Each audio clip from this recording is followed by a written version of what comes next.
All right. How the hell are you motherfuckers?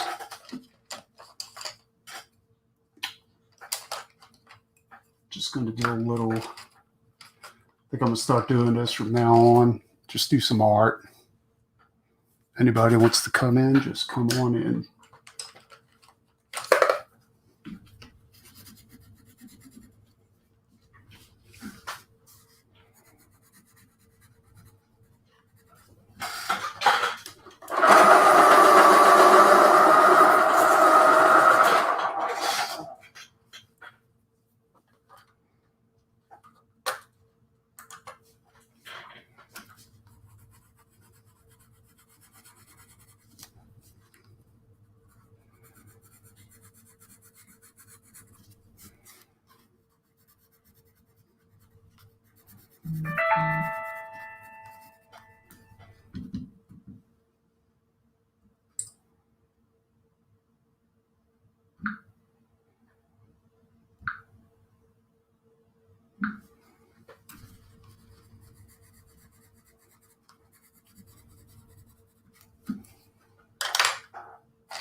What's up, Mr. Winkler?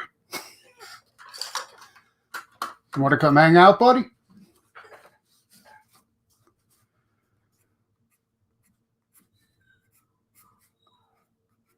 I'm about to close out my non-Devils Rockabilly road trip. I'm trying to get all you guys'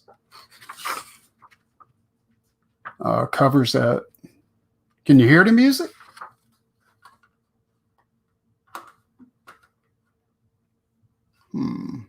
Let's see here.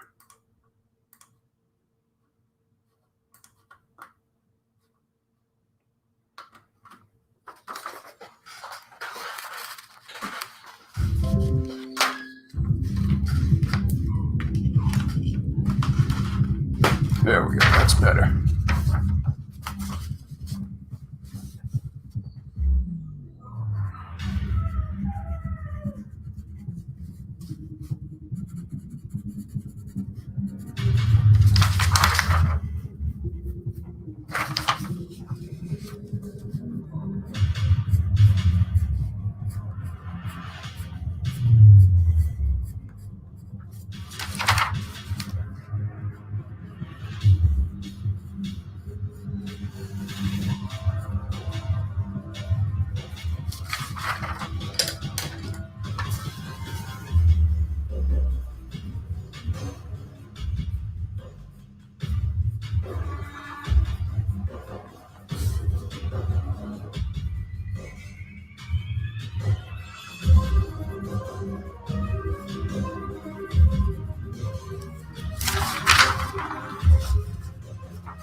That's fine, dude. I'm good with that.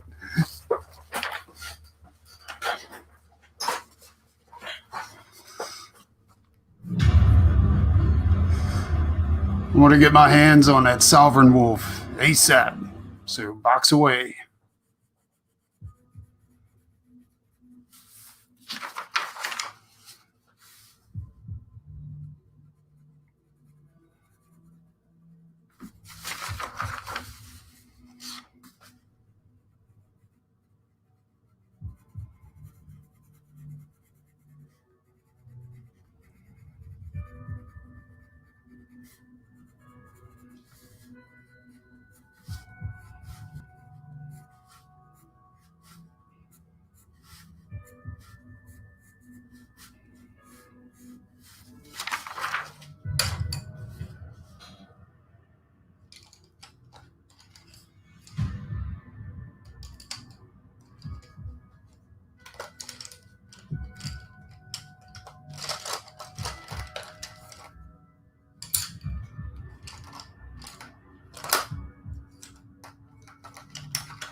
Yeah, dude. Fucking posters, all that shit.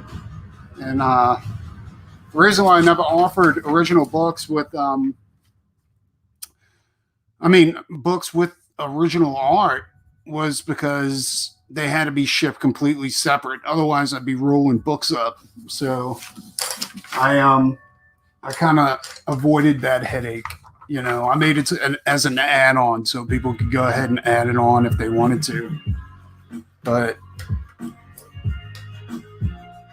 it was just way too much bullshit. You learn so much from your first campaign.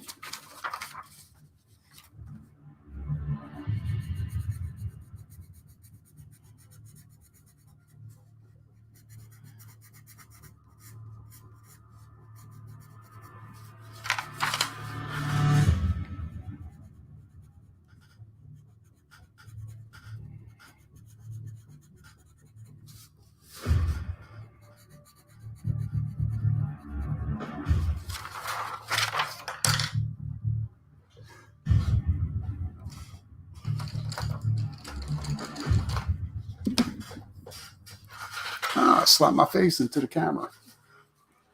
What's up, J Money?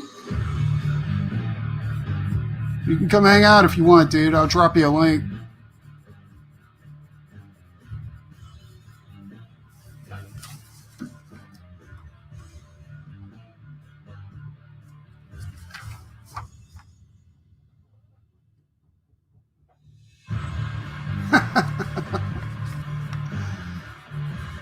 Yeah, it's a pain in the ass, dude.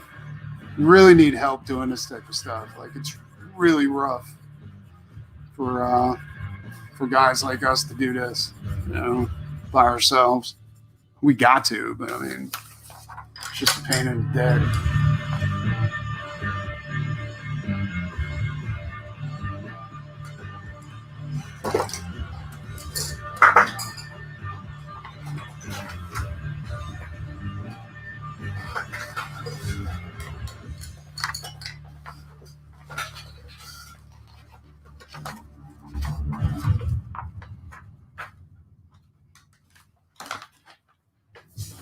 Also, another thing, Eddie,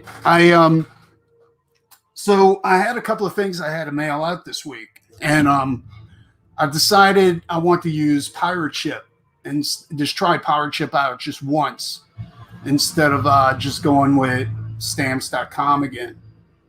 Dude, it was so much easier. So I immediately canceled my stamps.com account.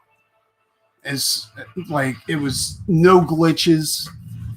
It was so simple to go ahead and do. So yeah, dude, I'm completely sold on Pirate Ship now. Pirate Ship is the shit, and there's no fees, so bonus. But hold on 1 second. Let me take care of this real quick.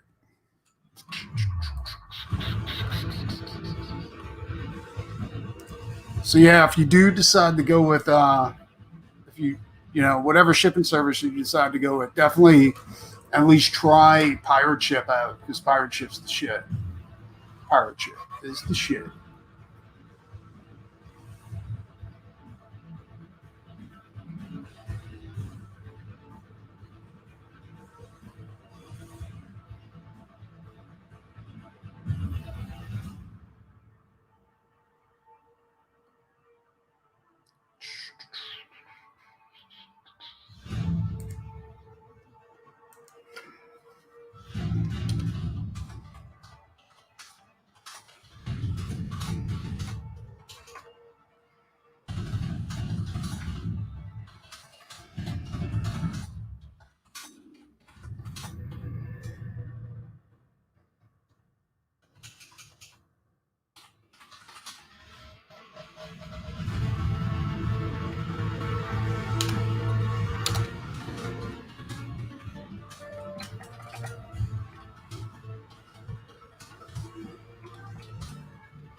All right.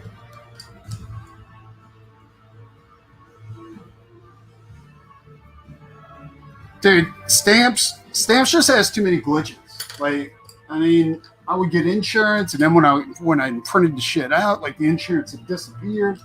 It was just bullshit. Dude. That's why I decided not to go with, like, to give Pirate Ship a try. Even put that when I canceled my stamps account, and they were like, "Why are you canceling your stamps account?" And I put on there, I was like, because you guys suck. So yeah. So I'm not saying use them. I'm just saying, like, give them a shot, dude. Like, it's definitely worth it. Shit, where's my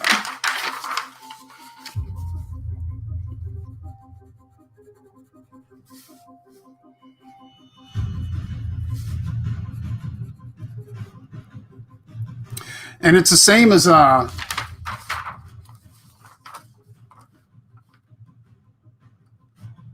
you can link your it's the same as stamps. Everything's the same except it's more user friendly and it's free. That's the difference. And I found that Pirate Ship, like, you don't have to manually search for your deals. Like, Pirate Ship automatically tracks down the best shipping services and deals within that shipping service. Like, so it was a trip, dude. Like, I was like, God damn. I was like, why didn't I use this in the beginning? But everybody else was using stamps, so I figured, fuck it. If everybody's using stamps, maybe I should give stamps a try. You know. Sup, Death Curse?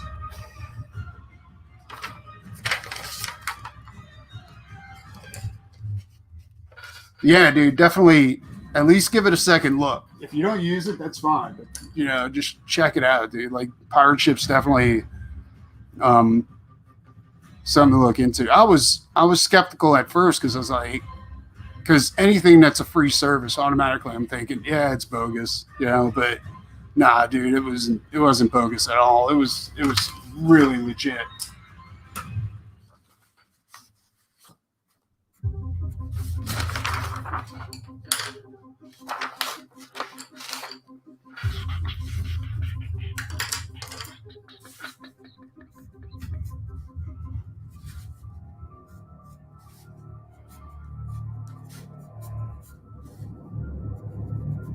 I think I'm gonna do this more. I got my desk set up now to go ahead and do this stuff all the time. So, yeah, because I got the ring light right here, got the camera hooked up, I'm ready to go, dude. This is gonna be a shit.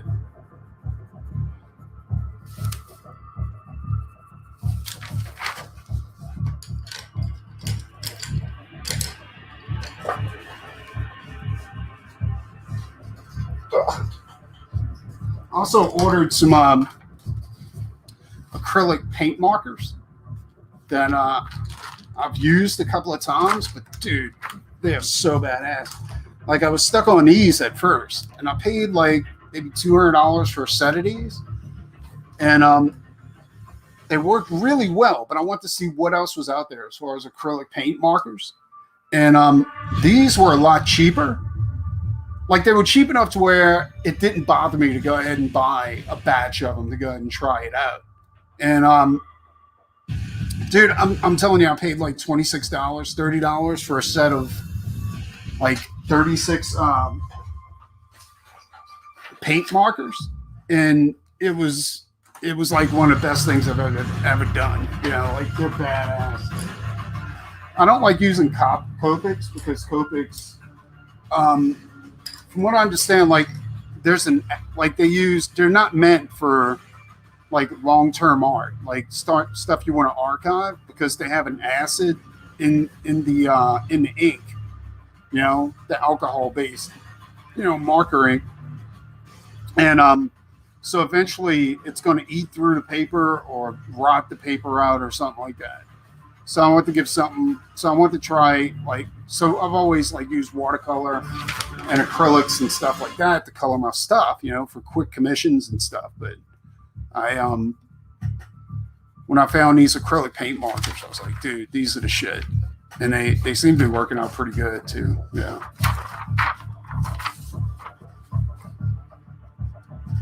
I'm telling you, dude, these are the better. This is a better alternative, dude. Death Curse, Zaire, paint markers, acrylic paint markers. Like this whole case right here was like 20 or 30 bucks, dude. And I'm telling you, they work great. Like I did the I did my preliminaries for Duck Salem, like the character sketches and stuff like that with them, and they're vibrant. I mean, of course, they're not as vibrant as the Poscas, but they're right. They're almost there, like really so close that it doesn't bother me, to be quite honest.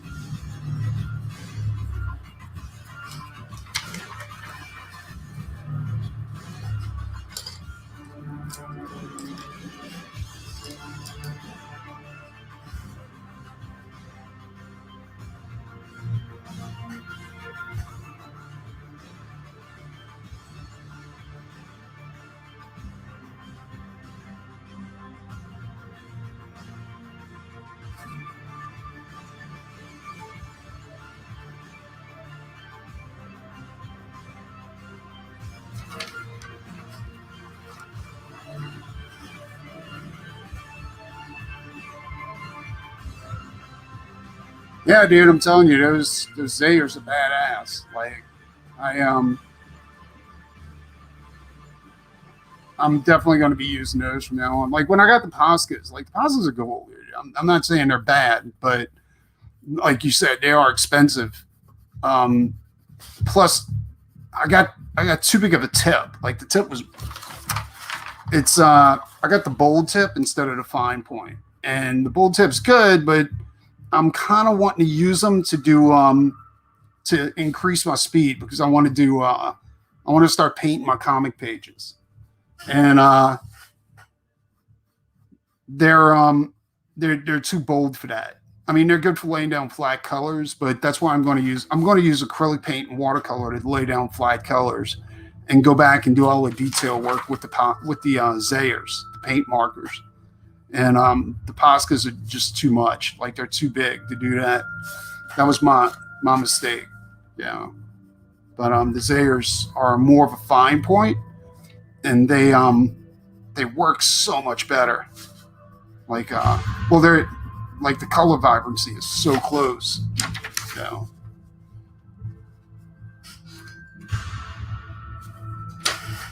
All right, gotta end the music. J Money's here. Fucking party pooper.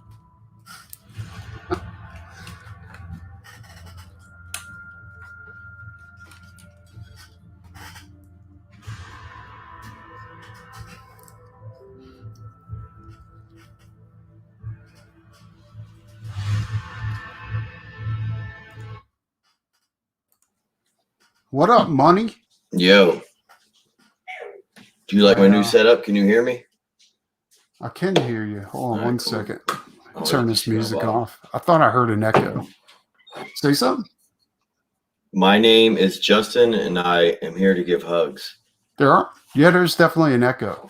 Like, nah, I think it's the room though. I think it's like kind of an echo coming from your room. Yeah. Oh shit!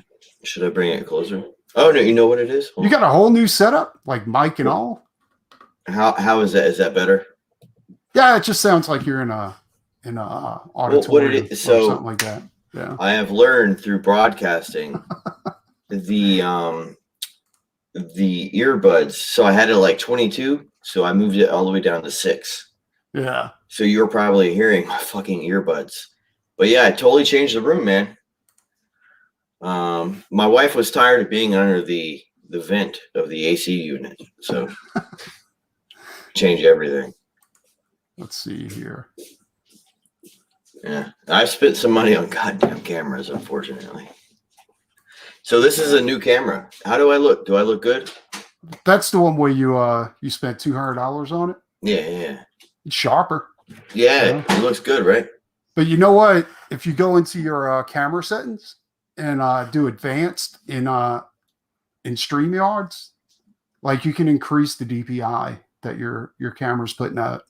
Nice. You know, can you do it on your end or when well, we can both do it on both of our ends. Yeah, like I can do it for my camera and you can do it for yours.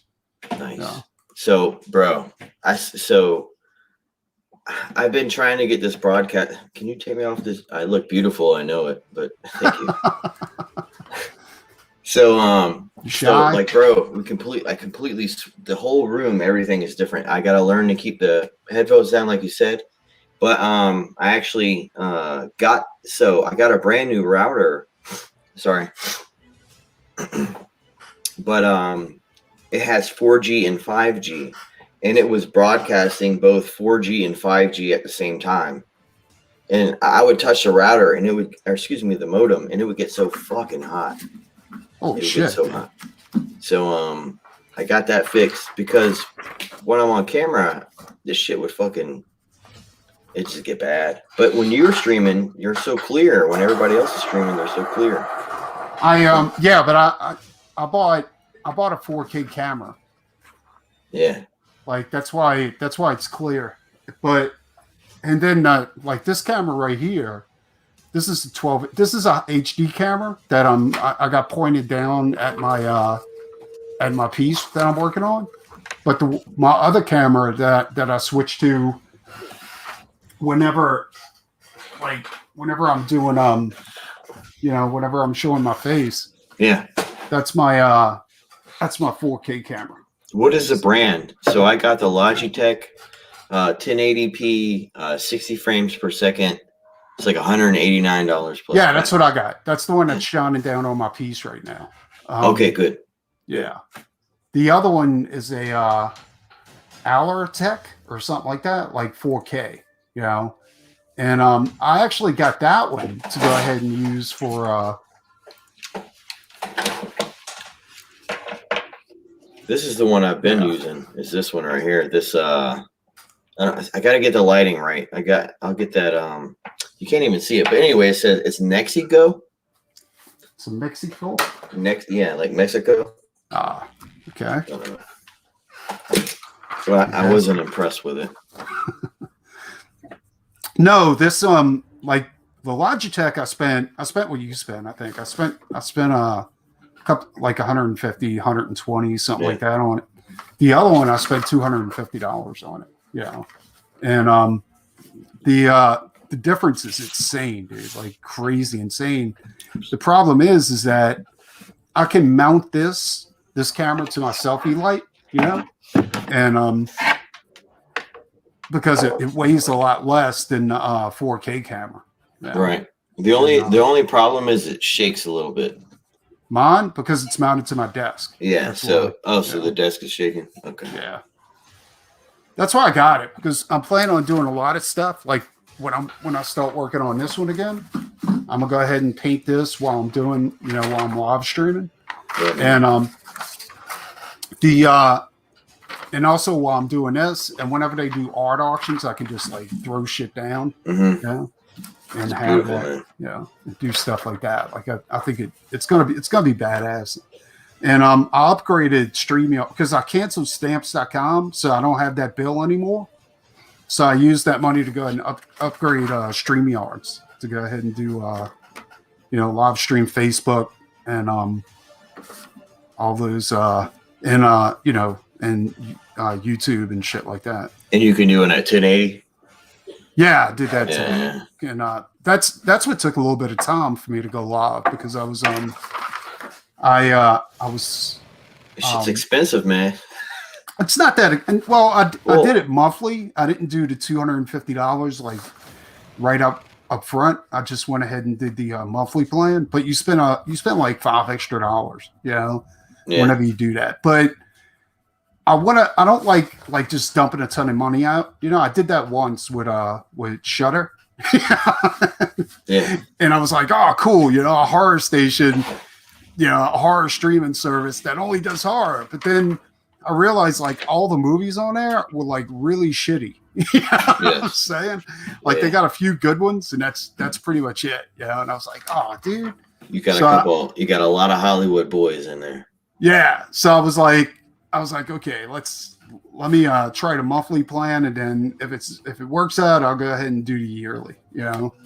And but yeah, that's you've been doing a lot of work. What is the title of this one? Finishing up 9. So you've been finishing up 9 Devils and doing well, I'm going to be closing 9 Devils out and Rockabilly Road Trip, because what I'm planning on doing, I want to go ahead and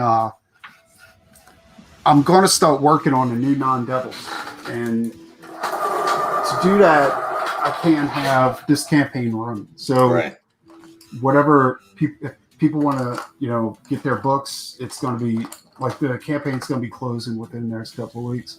But I want to finish up these covers too, you know, like color them and all that kind of shit, and get them out to the customers. I mean, like they knew like this was going to be something to where it was going to take a while. You know what I'm saying? Like to do original art. And to be honest, I usually don't offer original art on a campaign, like stuff that I have to do as far as a commission, because I know it's going to take a while. You know? Yeah. But yeah. How is the pages that you've done with Brian? How have you fared? Doing all of that shit at the same time. Actually, almost half of that book is done. Nice, you know? Man. Nice. Yeah. I'll show you the pages real quick. Let me go grab a couple.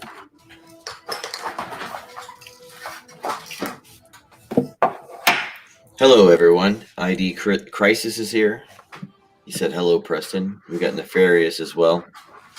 Yeah, I was watching the auction too. I just wasn't able to speak because I was on my phone. The pieces he sold were not. It's 2-3 pieces. I think I saw 2 pieces get sold. But it was on my phone, so is it? Yeah, he'll fix it. Crisis. He's here for the seizures. You know. Is he coming back? I don't know. There it is. Oh, that's nice, man. Look at all that. Do you measure any of that shit out, or you just do it from your head, draw the lines, draw the balcony? You can get the perception the perspective of the stairs. You can just do that from your head at this point. No, I still got to plan all that shit out. Nice. This is yeah, these pages are actually with Oliver right now. They're being colored. So all these pages were pretty much done. Last week I knocked out like 4 pages. Yeah. Nice. And don't show the whole book off now. Yeah. Everybody leave. Spoilers. Spoiler alert. This shit looks good, man. It smells like hairspray there because I sealed all the pencils in. Is that what you use to seal them in? Is hairspray? Yeah. No shit, man. Yeah, dude. Where'd you learn that from? How do you know that? That's old school shit. Man. Just kind of instead of using fixative, whatever the hell it is. Yeah, dude, this book's about halfway done. Nice. Another week or 2 and it'll be finished. It'll all be at Oliver's place. Oliver taking care of that. What's up, ID Crisis? Yeah, man. And so you should probably try to find a way to put the camera on the wall so it's not connected to your table. So it's not shaking like this? Yeah. Is that irritating when it shakes like this? Crisis says he's going to pee his pants. Yeah. I love that the Predator is above my head. Oh, yeah. This is so cool, man. This is such a weird. I feel so strange in this corner now. Or square. So, let's see here. What do we got here? I haven't been keeping up with any of this kind of crap. It's the table. The table's moving. And, I mean, I don't know if I can mount it anywhere else. Let me see. I can mount it to my printer, I guess. You sit on a different table? Yeah. Oh, wait. Let me try this. This might work. Oh, no, it won't, because if I do that, I'm moving. Everything's hooked to the same thing. You know what I'm saying? Like, here, let me show you what I'm talking about. It's all mounted to the son of a bitch. Hold on. Crisis, you're the man of the moment. Don't worry. Yeah, I got you covered, buddy. That looks good too. What is that? What is that? Death of whatever. What's that? What's that you're just showing on YouTube? I got no, it's public domain music because I don't want. Oh, okay. Oh, all right. All these fuckheads. Yeah, you see where it's mounted at? Like all of this stuff right here. Yes. It's like this weird octopus. Yeah. And all this stuff just came in. Yeah. Don't go into the light. Go. But yeah, I mean, it's just something you guys have to deal with, I guess. Yeah. So I got a question for you. You got 2. So how many cameras do you have running? I got 2. I got 2 cameras, but I just flip back and forth whenever. Now, how are you able to do that? Because when I tried it, it's all in the. You go into your cam and mic settings, and on StreamYards. Yeah, all in StreamYards. That's so weird, man. Okay. Yeah, it pays to have multiple cameras too, because you can you can do some crazy shit with that, dude. Well, so I have the paid version of StreamYards. You don't need the paid version to do that. But when I try to use it, the either I would get an echo that wasn't there, or the camera would flicker like a shutter, and really, I couldn't. It was extremely strange. So I'll troubleshoot it later. The paid like it happened once you paid for StreamYards? Yeah, so regardless of what I did, it would either echo like insanely. Like it would repeat over and over and over and over again. Or the fucking shutter on the second camera would give someone a seizure. And I couldn't, it was pissing me off. Yeah, well, all the mics were off. No matter anyway, I was just You should do that, dude. Like turn one of your mics off. Like so you're drawing this right here. This is for someone who paid for this, or what is this right here? Yeah, dude. Do you remember the perks for non-devils? I had 12 sketch covers. And this is a sketch cover? Yeah. Goddamn, Preston. And so I want to blow them out. And to be honest, at first they were kind of a tough sell. I wasn't asking a lot of money for them. I was only like, it was only $100. Each one of them was $100. And I don't think people actually realized what they were going to be getting for that $100. Yeah. Right. And that's good, man. You're doing it right. Yeah, it was crazy. I had a bunch of shit going on when everybody was dropping a bunch of fucking, and now everything's fine. Yeah. No, I know, dude. I know. Yeah, it's hitting barrels a headache. Yeah, I realized that. It was because of the flu shit, man. And, oh, really? That wrecked me. It really wrecked me because I'm in this like I don't know, suburbia. So I don't know if it's true, but maybe we shouldn't talk about the flu shit because no, I'm just saying the customer. I personally got hurt talking about it. Yeah, I don't want to go on it. Yeah. I'm just saying that shit fucked me up when it first started. That shit fucked me up business wise. Yeah, it got me too. Like it got me, but really it didn't. I just freaked out before anything actually really bad happened, and yeah, that was kind of stupid because. Well, I had a couple older customers. I had a couple 80. I say 80, but she was in her 70s, and I was. I had two of her friends were my customers as well, but they didn't want me near their house. They didn't want me. That's right. You were doing lawns. Yeah, property maintenance. Well, it's property maintenance, so it's more than lawns. It's everything. It's everything, and like gutter work. I mean, just literally everything.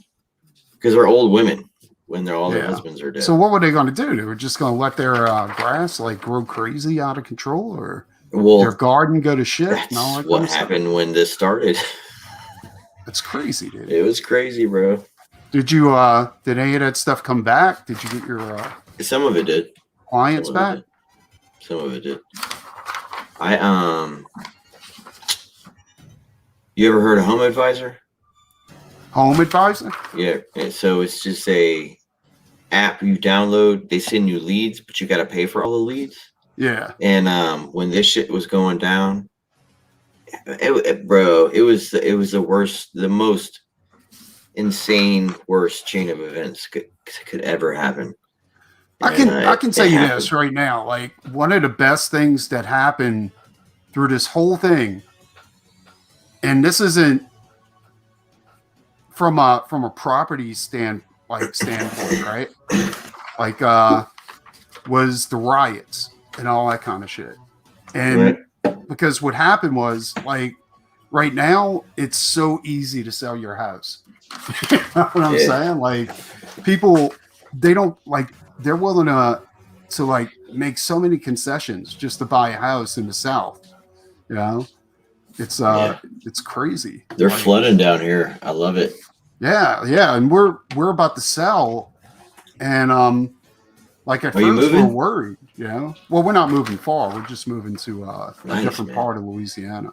But we're going to build the house, but we can't build it right now because not only property values, but also like builders. You know, builders are charging insane amounts of money.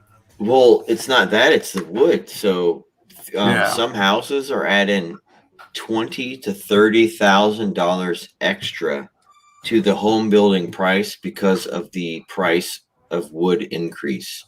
Really? It's like bullets. Jesus Christ. Yeah, dude. Wood is like bullets right now, bro. Why? Why is wood so expensive? Is it inflation, because people aren't too much money was printed when oh, I see what you're saying. Yeah. So that magical stipend that you got from the government wasn't so magical after all, was it? Bro, everything is so much more expensive. Like, none of the places down here in the South, especially in the Opelika, Columbus, Georgia. So Opelika, Auburn, Alabama / Columbus, Georgia area. There's no bullets. What? There's no bullets in the stores. You can find like some 9mm and 2.27s, or excuse me, 270s. That's it. And that's insane. So like I have to buy bullets off the internet. You can buy bullets off the internet? Yeah, you just can't buy guns. You can buy parts of guns. See, that's another thing too. Like for my 12 gauge, like I was lucky that my father and brother-in-law had spare. Like they had enough, right? Because they were like, right. Hey, we got you. You know, here's some stuff for your gun. But everywhere I looked, dude, like everywhere, Academy, everywhere, nobody had bullets. Academy, that's what I use. In fact, they don't have guns anymore either. Yeah. Bro, I'm telling you. So the Academy, they have like a whole shelf like it's Walmart. There's like 4 boxes of 9mm, some 270s, like maybe 3 boxes. And all the tags say go online, go online, go online. So I went home and I went online. It There's says, nothing online. These bullets aren't available in the store. There is no time of restocking available. It's just that's crazy. Like, because at first I was going to get my 12 gauge. Like I was going to buy it myself, and I was going to buy it from Academy. And I went on. Do you not have a gun? No, I got a 12 gauge. I got a 12 gauge in a 30-06. Yeah. Nice. And the 30-06 it's kind of a family heirloom, and the 12 gauge I got for Christmas. You know, because I was planning on buying a 12 gauge anyway because I like the idea of a shotgun. You know, and especially a pump shotgun. Like I'm not too much into automatics, and yeah, dude. So I got it, and it works. It's fucking phenomenal. Like motherfucker kicks like crazy. Like it's great, you know.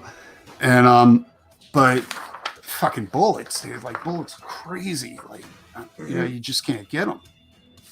And it's an inflation.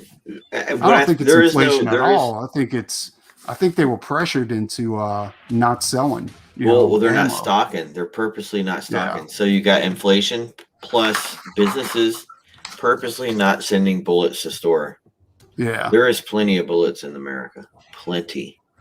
And they're purposely not sending them to the stores. Yeah, I don't know. It's crazy. It's bullshit. I just bought some because I have the one I use. So I use a 1903, a Colt 1903. Jeez Louise, give me that clip. So it shoots 32s. I just showed a clip so we don't get in trouble. But a box of 32s is $49.99 plus $17.99 shipping. Dude, that's so crazy. A box of 50 of 32s, whichever direction this goes. Because this clip only holds 8. But this is a family heirloom, like you said. This gun has not left the family. Now it goes everywhere with me in my pocket because I have a pocket holster. Yeah, like I just put it you know what's weird? Like I think I'm pretty like in Walmart. Walmart used to sell bows, you know, like compound bows and shit like that. And I think that's all gone. You know what I'm saying? I don't think they sell any of that anymore. Yeah, well, they took them all out. So Academy, Dick's Sporting Goods, Walmart, everybody has purposely removed all their bullets off their shelves. Anything that's not typical, unless you got friends. Yeah. You need friends. Yeah. I had a neighbor in South Carolina. He would, I don't know what he did, but he, what do you call it? He made his own bullets. I don't know the proper phrase. Yeah. People. Yeah. He had that little machine. He had shotgun packers. They would do pellet and slugs. And then he had the ones that would like pack 2 or 3 270s or 303s or 30-06s at one time. So it'd do 3 bullets at one time when he fucking just pulled the hammer down. So you would manually pour the grain yourself, and you just took the little lever like it's a can smasher, and you would just show the bullet. Yeah, the bullet press. Thank you, bullet press. Gosh, press. The bullet press. Bullets. Yeah. And that's how I cracked his tooth. I flipped the motherfucker's 4-wheeler. Does he make silver bullets? Does he? Yeah, I have a silver bullet. You want me to grab it? No, I'm good, dude. Oh shit. My uncle used to build racing guns, and he passed away. He was building a gun, and his fan was shorting out in his office, and he went to go put the gun in the oven to bake it, and he touched the fan at the same time, and it caused a short, and he fucking he was like, well, yeah, he fried himself, but they never found him until that evening, and they think he fried himself that morning. Yeah. Damn. And it was crazy. But yeah, dude, like he used to do everything you're saying right now. Like he loved guns, and he would make his bullets, he'd fucking build his own guns and all kinds of shit like that. Yeah. Okay, wait, damn it, we're live. We can't show a video. There's Afghani or Pakistani made this. He made a M1911 automatic, and the clip is like this long. You can fit like 76 rounds in it. Oh, and so pow pow pow, and then he clicks it automatic, and I was just like, damn, man, that shit fucking is dope. It's not practical, but still. No, but I've seen shit like that. Like they had semi-automatic shotguns, where they fucking it was crazy, dude. I'm like, who would? That is like the beast of guns, dude. Mm-hmm. It was crazy, And, well, I have a automatic shotguns. I have a 12. I have 2 12 gauges. I have a Sears Robux. It has a muzzle. So I have a shotgun that's a pump shotty with a muzzle from Sears. That bitch is still beautiful till this day. And then I got a single barrel 12. And that thing kicks so hard, I've literally hurt myself. And then I got a 10 gauge single shot for puck shots and practicing for ducks and shit like that. And then I got a 20 gauge, and it's a all black tactical 5-shot round pump shot 20 gauge. And I'll be honest with you, the 20 gauge shotgun is so much more fun to shoot than a 12 It is, dude. Yeah, 20 gauge is awesome. I used to like my 410 too. My 410 was I have a 410. Excuse me, I have 5. Well, the 10 gauge, So I have a single barrel 410 for puck shooting. So. Yeah, that shit. Those things are awesome. Man. They're like really cool BB guns that can kill people. and you hate yourself when you miss so many pucks in a row. Yeah, it's just you go back out there and pick them back up.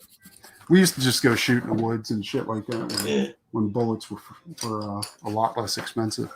Well, before my dad died, and the reason why I live in Alabama now, we had 500 acres of hunting property. Oh wow! So on one side of the road it was 300. On the other side, it was 200. It's all owned by the Mead Paper Company, MEAD. Mm-hmm. Like the notebook people. Anyway, those guys? Yeah, Mead. They own all the trees down here. They own the railroads and the trees. But the bastards. You need trees for your railroads, I guess. And but bro, we had 500 acres in so you said I have an Eiffel 303. Mm-hmm. Which is a Nazi killer. It actually killed some Nazis. Oh, sweet. It's been in the family since when was it? Great. 4 or 5 great fam. He stole a gun and kept it, so we still have it. So when he got done with the military, he kept the gun. And that was my dad's hunting rifle until he passed away. And that bitch is good, man. It still has the iron sight on the front, so you can like click, click, click, click. Like you can. I don't know if you ever had an old school Einfeld. they have the iron sight in the front, and you can click down the yard range depending on the sniper's skill. And I don't know how to use that shit. I just use the scope. You know what? I do remember the iron sight. Yeah, yeah. I don't. Those things don't exist no more, though, right? I mean, they pretty much got them. Like they don't build that into guns anymore, right? No, not with the iron. It's because it's a clickable mechanism literally on the end of the barrel. Yeah. And bro, I love that gun because it's not like 270s or 303s. It doesn't get hot. So, say for example, you're practicing or you're out in the field, just being a dumbass. Yeah. Because like on a 270, you get like a Remington. You can shoot 5 or 6 or 7 or 10 rounds, but you got to kind of like set it down after you're done because it gets so fucking hot. This fucking Nazi killer, bro. You just keep shooting it because it's great iron. The barrel is solid. It's solid. I love that gun. There's a skull. I don't feel like getting up, but one of my dad's, the last deer he killed, is right past that little cloth. He killed that bitch with the Nazi killer. Nazi killer. And a deer killer. That's awesome. I never actually liked hunting. Like we used to go hunting when I was a kid, and and my first time deer hunting, like I was the worst deer hunter, dude. You know what I'm saying? Like I couldn't stay still in a tree. Yeah, like, I kept wanting to talk and all that kind of shit. Yeah. Like, shut the fuck up. I'm like, what? We gotta kill the deer. Gotta kill it. And I was a terrible hunter.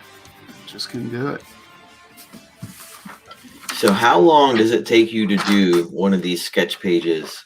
You said, how many did you sell? 12. How long does it take per?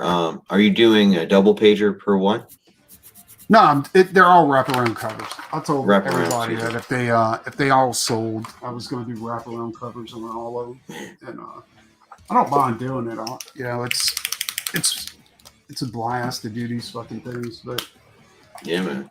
Like I wasn't sure how I was going to color them, to be quite honest. Like that was one of the things that was kind of puzzling.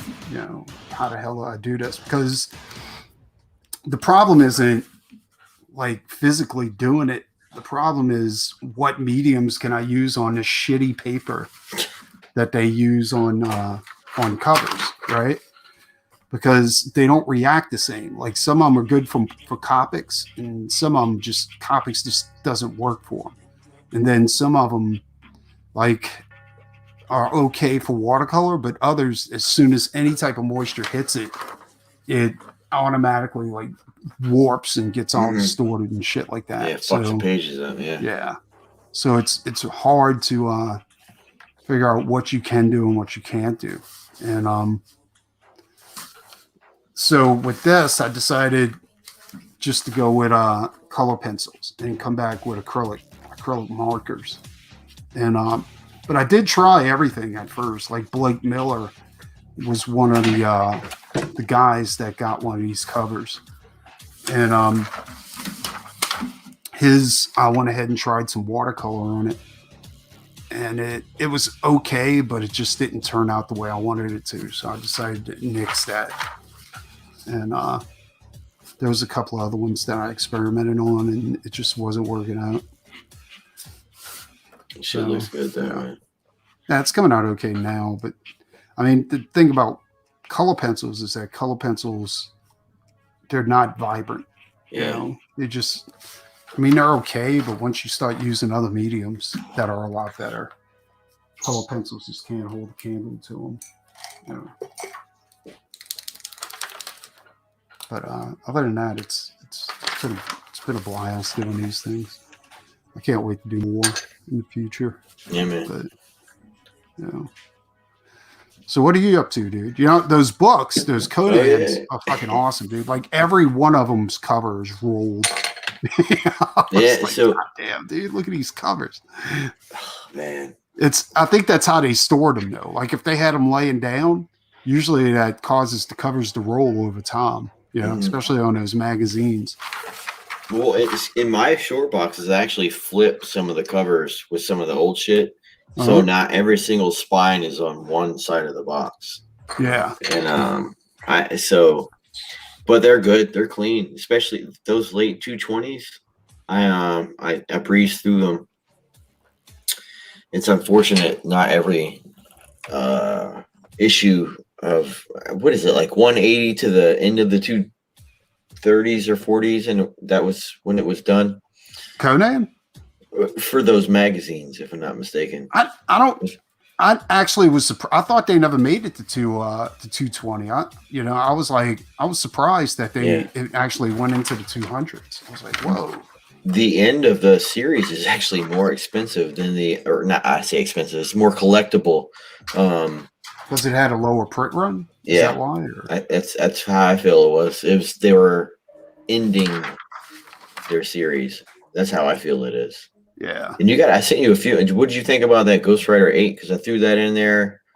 That wasn't Ghost Rider 8. That was Marvel Spotlight 8. And was it? Okay, yeah, Marvel Spotlight 8 Ghost Rider. Yeah, I got that one. Yeah, but that was cool. I have a second copy of it. It was a clean one. It was the only one I had. I don't have any other issues, so I was like, just dropped it in there. Yeah, dude. Like I'm a huge Ghost Rider fan, and when I got a hold of I finally got all of my Cosmic Ghost Rider stuff in, and you know what? I have to take back a lot of shit that I said about Donny Cates. His writing actually isn't that bad. It's decent. I mean, on some shit, you can obviously tell he's bending his knee to go ahead and make sure that he keeps working, But like, I keep going back to his work on Rednecks, right? Like Redneck, that shit was fucking awesome, dude. And I just wish he would do more work like that, And his Cosmic Ghost Rider stuff isn't that bad. His Thor stuff, it's not good. I mean, the Cosmic Thor stuff is okay, but the other stuff, I just can't get down with it. You know what I'm saying? Like, and maybe they should just leave Donny Cates to do cosmic shit. Well, I'm not. I'll be honest with you. I'm not a fan of what he did to the Venom, Carnage, Symbiote, Null arc. It's it could have been done better. It's not that good. I'm not a big Venom fan. Like they turned him into a demon, so he's not a symbiote anymore. He's a fucking demon, and really? So he's not what he was when you and I used to read him to be. Yeah, like Maximum Carnage and all that. That is nothing like what's going on right now. Nothing. And Donny Cates completely fucked it up. Because Venom is totally like a demon / Dracula character now. That's crazy, dude. It's like fucking trash. Yeah, I don't know, dude. Like I don't read Venom because I've never been a Venom fan. Like not a big Venom. Everybody else was going crazy over Venom. I tried. I just couldn't get into it. You know what I'm saying? But like in his Thor stuff, like what he did with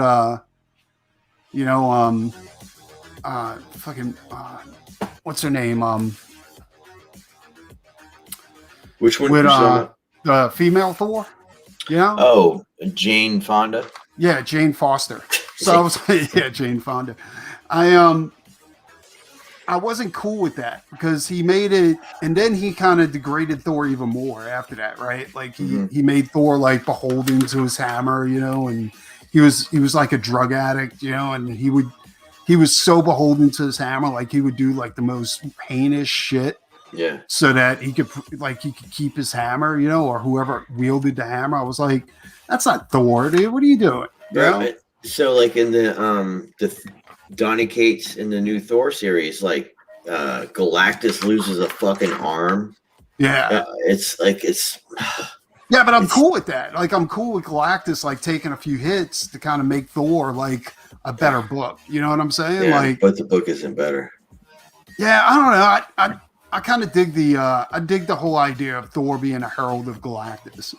I do like it, and I like that, but I don't like that he like he fucked over Beta Ray Bill a little bit, you know, and I don't think that, you know, I think that's kind of shitty, but it's a shame. It's just, it seems like to me, but I know you have to do stuff like that to make the series more interesting. You know what I'm saying? But like, you're always supposed to go back to zero. That's the problem, is that I don't know if they're actually going back to zero, you know, like zeroing out the issue, you know, like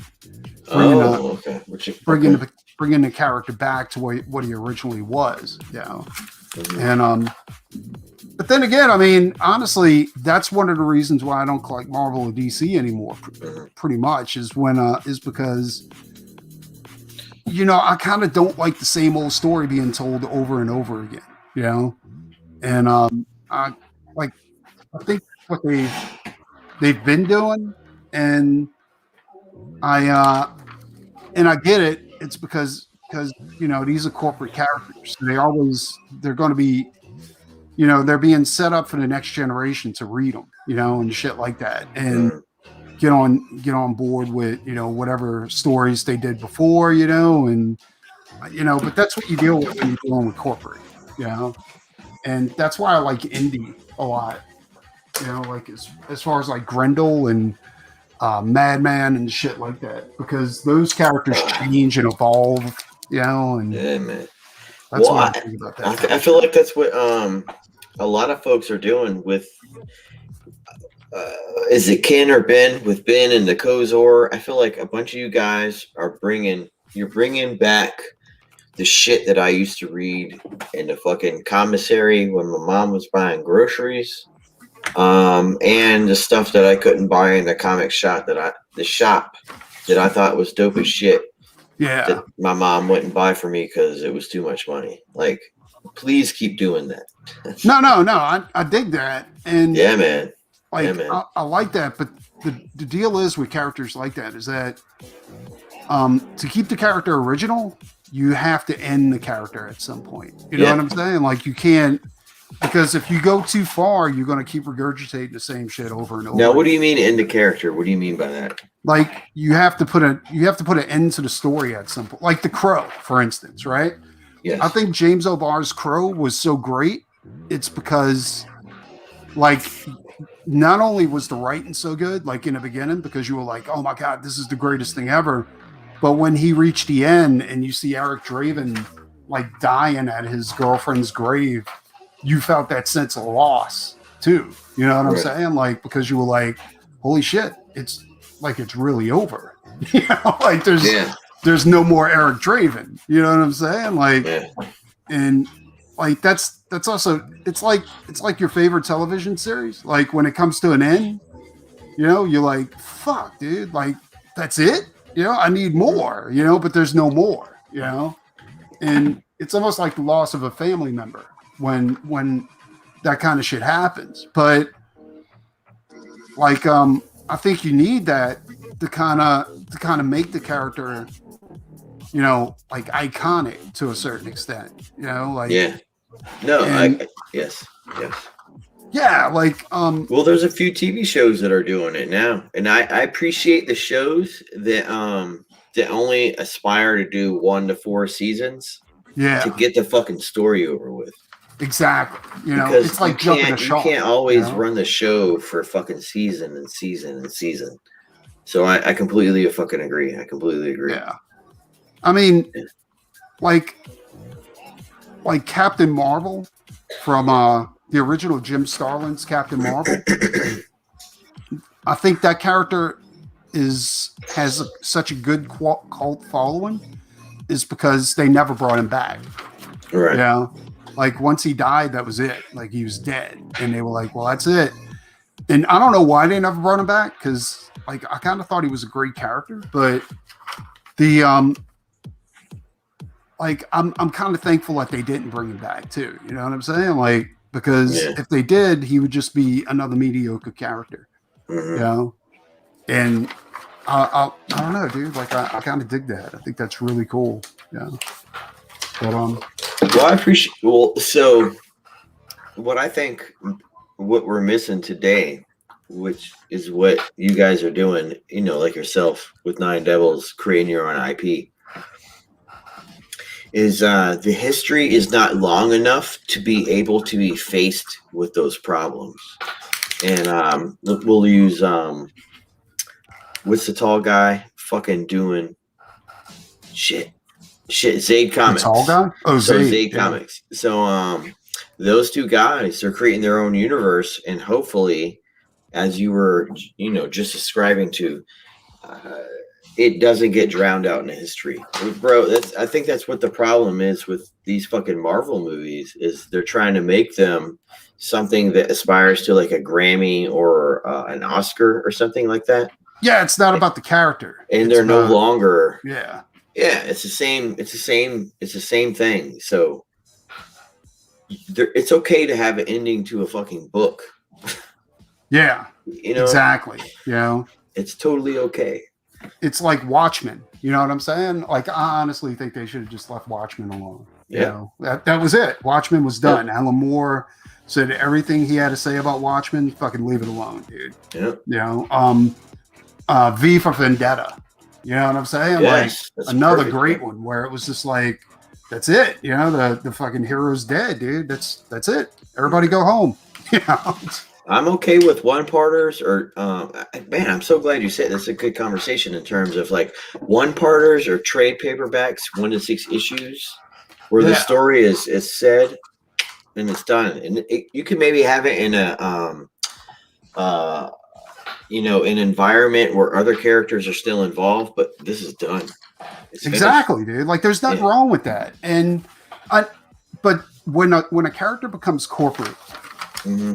At that point, it's how much can we make? How much money can we juice this character for? You know what I'm saying? Like, and I mean, I don't know if this is going to irritate anybody, but Spawn is one of those characters. Where it's it's like, Todd McFarlane started out with a great idea, and a great concept, but in the end, what did he really do?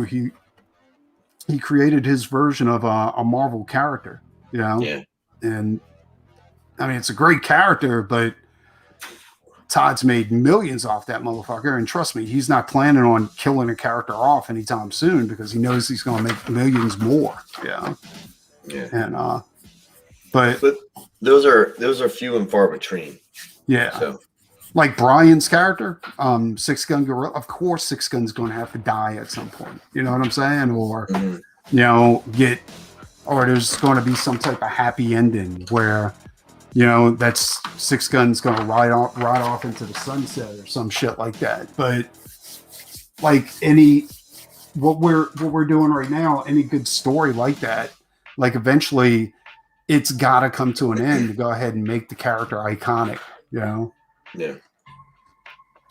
Like with your story, I don't know, like how you want to, if you want to discuss it or not, but your story, what you're working on, I mean, I kind of feel like the same thing. Like it has to come to an end at some point. Oh, the beginning is the end. That's how I look at it. Like it's very bad, but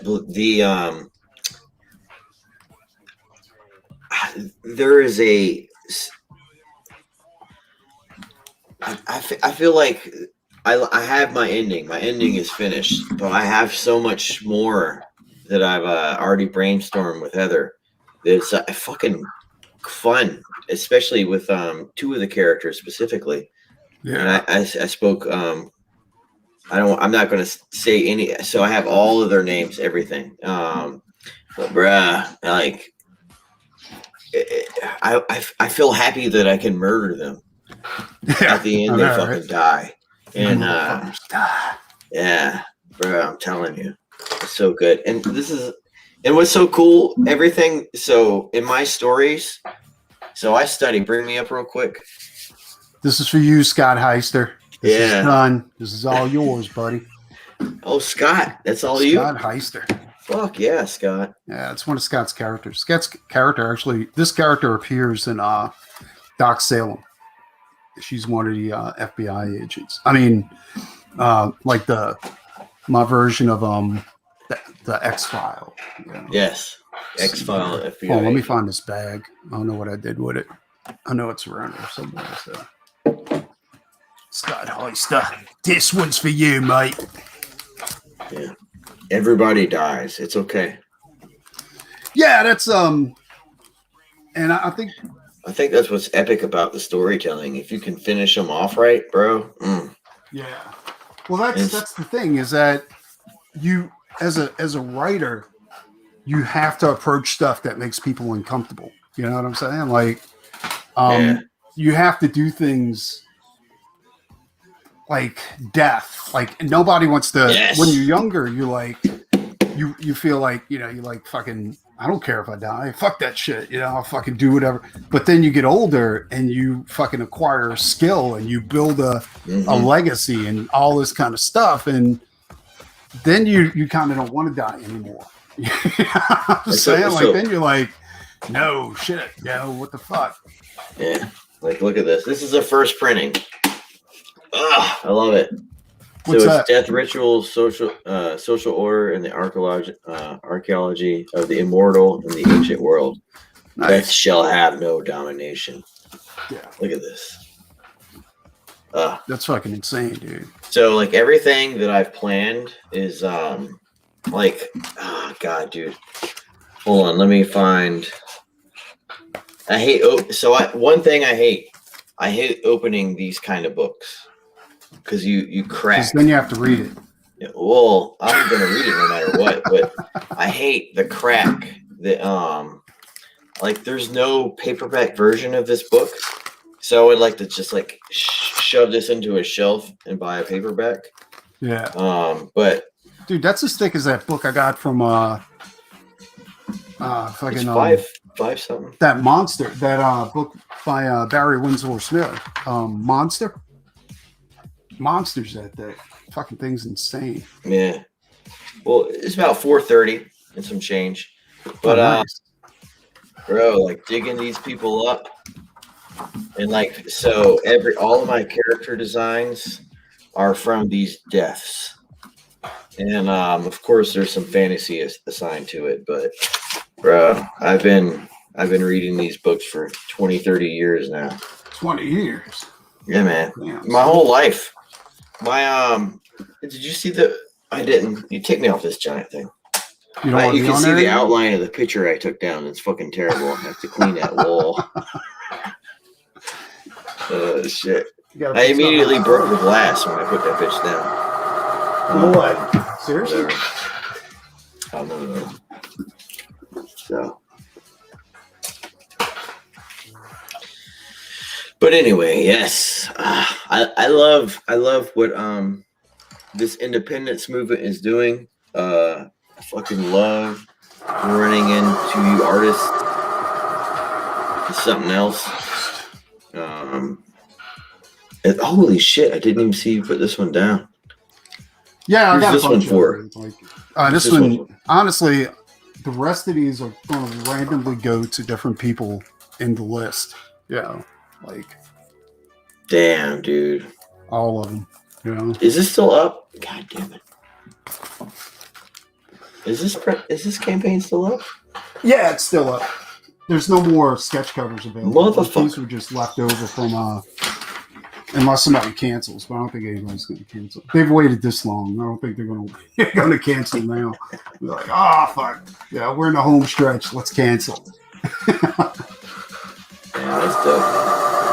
But yeah, dude, I purposely avoid this type of shit though. You know what I'm saying? Sketch covers, because you don't want it to look like shit. You want it to be. People pay you a lot of money for this kind of crap, so you don't want to. Well, they never paid that much for these. $100. I don't think $100 is that bad for a wraparound cover. Yeah.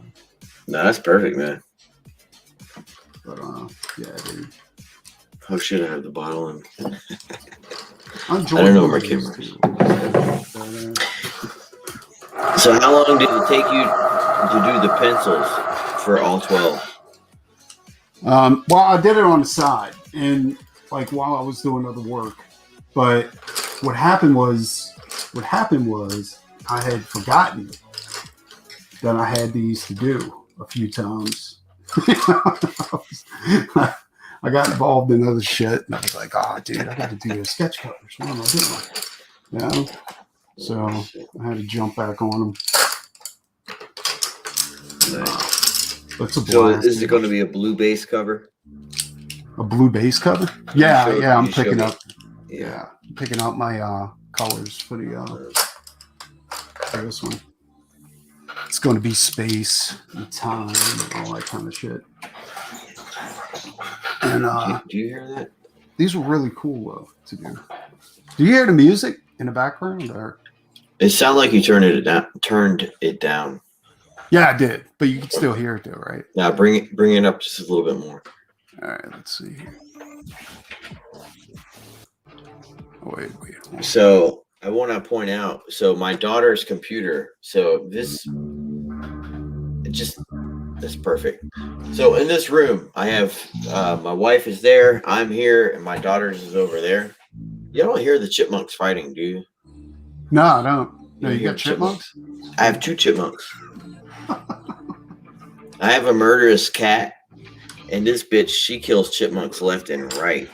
And somehow she let 2 of them survive.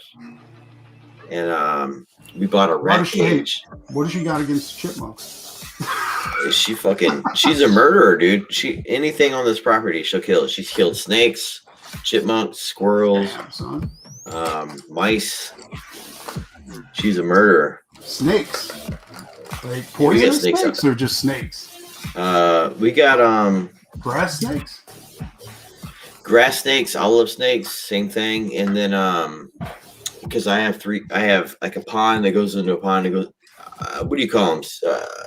Black racers. Oh, you got black racers over there? Yeah, we got a couple of black racers. Don't they chase you? Ain't that what they do? Like they chase you down? Shoot them. Nah, bite your ass? I ain't running. I'll fucking shoot it. I'm not running. I have never run from a snake. I killed about 5 to 10 snakes last year. Get out of here. Yeah, man. I kill them or I save them. Like, so I caught this boa one day because I work on hot tubs and pools.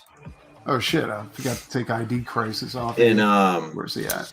One of the dudes that I go to, the 2 guys who worked there weren't there that day, so it was just a call lady in the house. And this fucking, it was like a 3-foot boa constrictor, or not boa constrictor. Maybe it's a boa. I don't know. But it was like 3 feet long.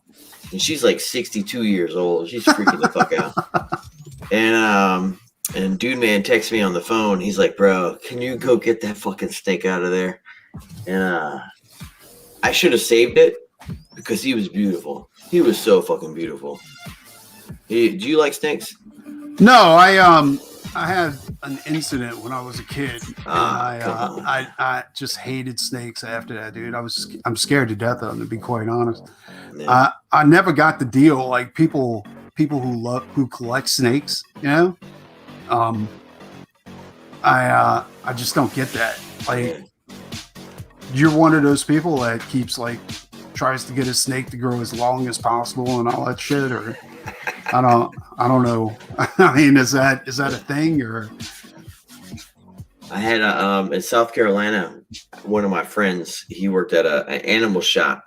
Yeah. That motherfucker had 2 albino, was it crocodiles or alligators? What are the smaller ones? Crocodiles.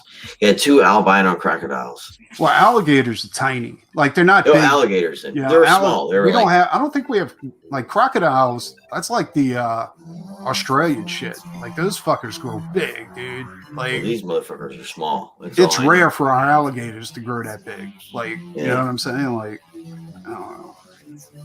But I've never owned any personally. My mom never allowed it, and none of the women I lived with allowed it. So, no snakes.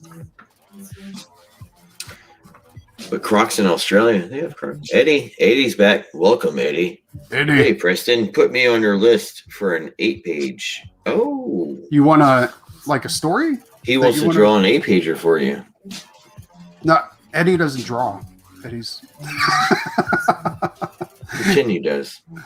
Eddie don't draw. Why did I think? Who draws for Eddie? Who did the Like, wolf and all that for him? I always thought like people who collect snakes, like that's a substitution for like penis size or something like that. Like, Gladiator collecting snakes, and I only killed him. And I collect snakes. I like my steak to be long and thick. The longer, the thicker, the better. Man, them pencils are crazy. So who's the big skull on the back page you keep doing? I don't know, dude. Actually, what I did with these is I went ahead and I just wanted to cut loose a little bit and just do whatever, you know. And the crazier, the better.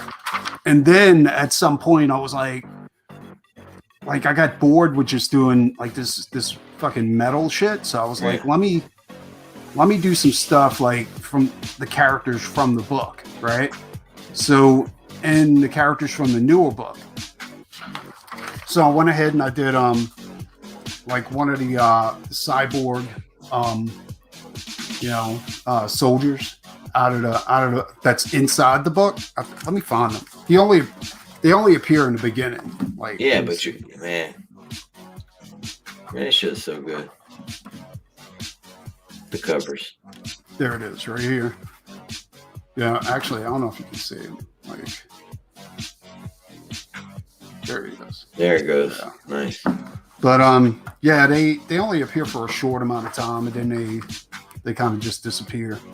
And like I had intentions of building a huge world with non-devils, but I never got like I just, it was too much because I'm not a writer, you know. I mean, like now I'm not bad, but back then I was too raw to be able to build a universe like this. Like raw, like heavy metal type shit. Yeah. Well, heavy. I mean, I was like, I had envisioned like a Star Wars type of like Dune type of universe, but I wasn't ready to go ahead and handle like that type of building that type of a world, you know. So I left it to somebody that was much more suited to it than me, you know, like Brian. So when I approached Brian about it, he was like, "Yeah, I'll do it," and he actually did a really good job. He did all the research that I was too lazy to do, you know, and shit like that. So you gotta draw, man. Fuck research and just draw. Let Brian and a couple others make some suggestions of things to draw. I mean, the shit that you like. I love that front page. What is that character with the three faces, Ben? Oh, that's like I said, on this one I was just cutting loose a little bit. Like, you see what I'm saying? Yeah, it was I was just trying to make shit look as crazy as possible, dude. Like, that's, you know, and because I kind of like doing that, but I don't get to do that anymore, you know, because I'm always that's the trade-off. Like, if you want to make money, you can make money, but you also, like, most of the time you're just doing covers and other people's characters. Like, you don't really get the free draw or anything like that. And if you do get to do that, you're a lucky motherfucker, because not a lot of people get to do it, you know. Shit. There's techno music in the background. It's crazy, dude. Luckily, it's low enough not to overpower. I feel like dancing. Get Brian in here. Get him to start dancing. Yeah. Brian. Where's he been, man? I mean, I know both of y'all been busy. Is that why you haven't been streaming? I don't know where Brian's at. I'm sure he's around here somewhere. Well, he was with me last night. He was about an hour and a half. Well, he's pushing his book right now, like big time. Yeah. You know. Let's see what we got here. Oh, that's porn. No, it's an advertisement. That's what it is. Shit. Yeah. Way. You gotta be so careful. what's your when are you planning on streaming again after tonight? I'm gonna try to do busy man. What's that? I said you gotta get back on it. Yeah, I am.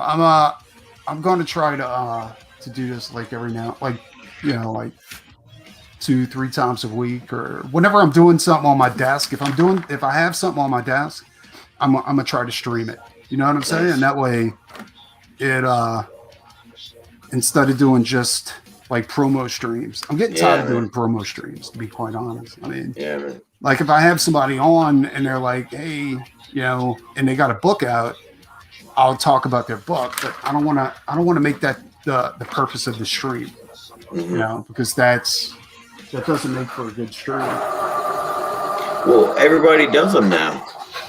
Yeah, that's the thing. And the viewership is way down on promo streams. Yeah. Because nobody wants to see that shit except for people that are already backing your book. Yeah, man.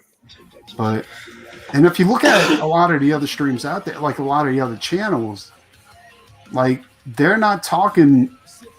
Like if you're not doing drama, you have to talk about something. You know what I'm saying? And like the ones that are actually getting a lot of viewers are the ones that talk about comics and talk about movies and stuff like that. And honestly, I'd much rather talk about that than people editing J. Scott Campbell's work. You know what I'm saying? Like I do not care. If they did it to me, I would do exactly what J. Scott Campbell did. You know what I'm saying? I'd just go back at him and fuck with him, because you know what? Let's talk about that. We can talk about J. Scott Campbell real quick. Yeah, man. Just go completely against what I just said. But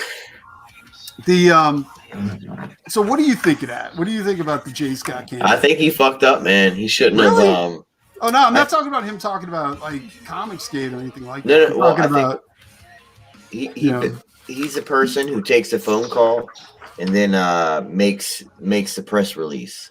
Yeah, and I feel bad for him for having to be that person that has to go through that after he voiced his fucking opinion. And so. Oh wait, he apologized? I don't. No, voiced his opinion. I don't think he apologized, but he excuse me, he had said some shit. He had supported Anna and Shane. Excuse me, hold on. He had said some shit about Star Wars girl. That's what we're talking about. And then he posted a screenshot on his own Twitter about supporting Anna and Shane because about people essentially supporting him. And then a day or two later, Anna, the Star Wars girl. Yeah.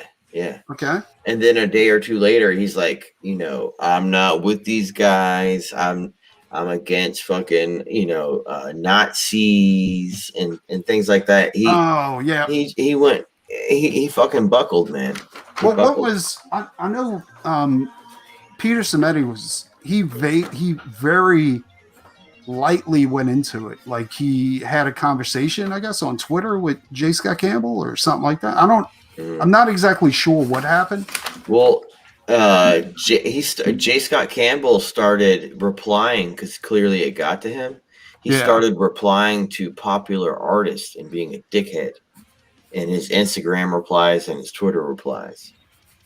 And he shouldn't have done that. He shouldn't have done that. I think so. He was like, because from what I heard, like, okay, he was like, I checked out Mandy's stream too, like a little bit while I was in my car. Like it was, I usually stay away from all the drama shit, but I was like, let me see what's going on. And Mandy was like he was calling everybody who does this, like everybody in the CG community, like misogynist, and they hate women and all. And Mandy was like, I'm part of that community, and no, they don't, and he called her a not a Mormon. What was it? It was a, he said that she was worse than the fucking the door-to-door televangelist or something. Shit. Like I mean, J. Scott Campbell, all he does is post pictures of his fucking daughter, which is weird, and his wife, which is weird. And it's like, bro, like, what do you mean, like on his Instagram, he shows off his daughter and his wife all the time. Like, are they hot? I don't they're hotties, but like, why are you doing that? And so Mandy he replied. What was the artist? It was Mandy. He started replying to a couple people. He got triggered, bro, and he started replying to a bunch of people, just talking shit. And he looked like a fucking dummy. Yeah, but like when you reach his level, shouldn't you just like not reply to people? You know what I'm saying? You should have a manager holding your social media accounts. Yeah, I know, right? Like, no, you're not allowed here. You know, because I mean, seriously, dude, I'm not at his level, but I rarely reply, dude. Like, really. I mean, it's like I've been attacked before, you know, by the Where Are Her Organs committee, you know, and shit like that. And I just don't reply, dude, because it's not worth it. You know, I mean, and when I did reply to a couple of them, you know, what happened? What happened about that? It wasn't the Where Are Her Organs committee. It was something else. Oh no! They attacked the cover I did for Peregrine, right? Yes, the titties and the waist and the hips. Yes, but I don't think that was the one. Like they had somebody who corrected some artwork. Oh, it was Peregrine. Now I'm remembering. Okay, so the regular artist for Peregrine did a sketch, right? And it was just a preliminary with her flying. And he stylized it where her legs were kind of rubber bandish, you know, and her hips were like twerked in a certain way, you know, and it wasn't bad, but you know, I guess so. This guy, the shitty artist, went on there and corrected it, you know, and he's like, no, well, her organs don't go like this, and blah blah blah, and all this. So I went back and corrected him, you know, and then there was another guy too that had my back on that because I always thought that was a shitty thing to do. Like way back when they had the you remember the Spider Woman controversy? Yes, with the booty hole, with her arched back and her neck and body wouldn't fall that way and all this kind of stupid shit. I can say that's real life. And I always thought that was the shittiest thing, dude. Like, why would you go back? And there was other artists like jumping on board with that. And this is before the SJW movement and all that kind of stuff. Like, it was crazy. And I was like, why would you do that? Like, that's why, like, you're disparaging this guy. And I thought it was a beautiful piece, but I don't think people realize that this is comics. You know what I'm saying? Like it's fake. It's not supposed to be real, you know? And we like tore this guy down because he did a Spider-Woman pose that was okay, it was sexy, but it wasn't like anatomically correct, I guess. You know what I'm saying? And I don't know, dude. I don't know. I gotta say, when I've seen girls bend over like that, I've totally seen that shape. Yeah. So yeah, your story. But they were talking about the neck, like the neck wouldn't bend that way. The Spider-Woman neck. Yeah, I was like, who cares, dude? Oh like, God. Look how well it's executed. You know what I'm saying? Like, you have to really, really be pulling at straws to kind of get to that point to where you're like, oh, this is wrong. You know, I was like, that's crazy. But well, I follow him on Instagram. The artist who did that, and he got more and more followers. He got more and more popular. So I hope he did, you know, because that's bad crap. Press served him well, man. Yeah. We got Edwin. What's up, Edwin? What's up, Ed? But I and El Gargoyle. I don't think other artists should, unless you can critique somebody's work, but like what I do is I mean, if it's not for me, it's just not for me. Like I'm not going to publicly come out and say, dude, you fucking you're a terrible person, your art sucks and all this kind of shit. Yeah. Like that's crazy. The you know, it's obviously people with way less talent looking for attention. Yeah. I don't know. It's crazy, dude. But I didn't know J. Scott Campbell went ahead and did that. Like he went ahead and he tore into people that were trying to defend him, or like I thought what he did was good. Like I thought it was a great move, you know. And well, he supported everyone, and then completely turned his back on them like the very next day. That's really, really fucked up, dude. Yeah. So like I'm not down with that, you know. I do like what happened with Jay Lee and Jim Lee, you know, where Jim Lee had Jay Lee's back, and he's like, yeah, everybody who wants to attack Jay, yeah, don't come to DC Comics looking for a job. Yep. Like, I'm not a big Jim Lee fan. I never did really like his art or anything like that. I'm a huge Jay Lee fan, because I like that stylized thing he does with his work. But like, Jim Lee earned some really like huge points, dude. And integrity. Jay Lee was the only dude who his art style was completely and utterly fucking different than everyone else. Like, it was more gritty. The lines were like who was that dude who did Wolverine that was super gritty? Shit. What year? Whereas, like, it was really nasty. Like, the Weapon X years, it was. Oh, really you talking about Barry Windsor Smith? Yeah. Are you talking about Mark Silvestri? No, not Mark Silvestri. The dirty gritty, like where the hairs, like every single line on the arm. Yeah, that was Smith. Dude. Yeah, Smith is a beast. Yeah, Jay Lee was like the Smith for Image of what Marvel Presents, because he did Marvel Presents, I think, if I'm not mistaken, as well. Yeah. It was so nasty. It was gritty, man. It was gritty. Yeah, I always liked Jay Lee. Like I was a fan of his, dude. When he I think he did X-Force. No, not. Was it X? No, not X-Force. After Image. Before or after Image? No, this was before Image. X Factor. He did some issues of X Factor. Yeah, him and Magnolia did it. I think Magnolia did like 73, 4, 5, or 6 or something like that. Yeah, I'm not, dude. I'm not a Mike Magnolia fan. Yeah. You know? I liked his work on Rocket Raccoon, like his very first book he ever did. But like, well, I can't really say that because he did do some other stuff that I thought was cool, but he just lost me along the way. Like, his style got too simplistic, you know? Yeah. Well, yeah, it totally did, especially after Hellboy. Yeah. He got them fucking paychecks. Yeah, he's like, why work so hard? That's what Todd McFarlane said his biggest problem was, is as soon as he gave all of those young artists those $1 million, $2 million checks, that's crazy. You couldn't get the same artists out of them. He hired the wrong artist. Because I would have kept coming back to that trough, dude. Shit, I would have. $2 million again?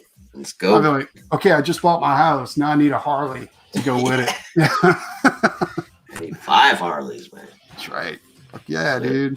Like, I think what was it? It was Orange County Choppers was popular at the time. Yeah. Yes. I was like, all right, need me one of those Orange Counties.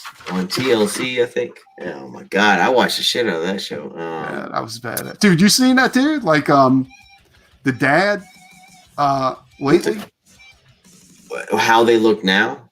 Yeah, dude. He looks like somebody pulled the plug and he just deflated. Yeah. He's just loose skin.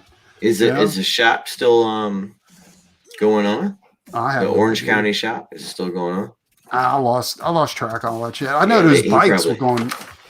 Dude, those bikes were going for as much as a goddamn house at one point. You know, people were spending like $60,000 on a goddamn motorcycle. Fucking more than that, bro. More than that.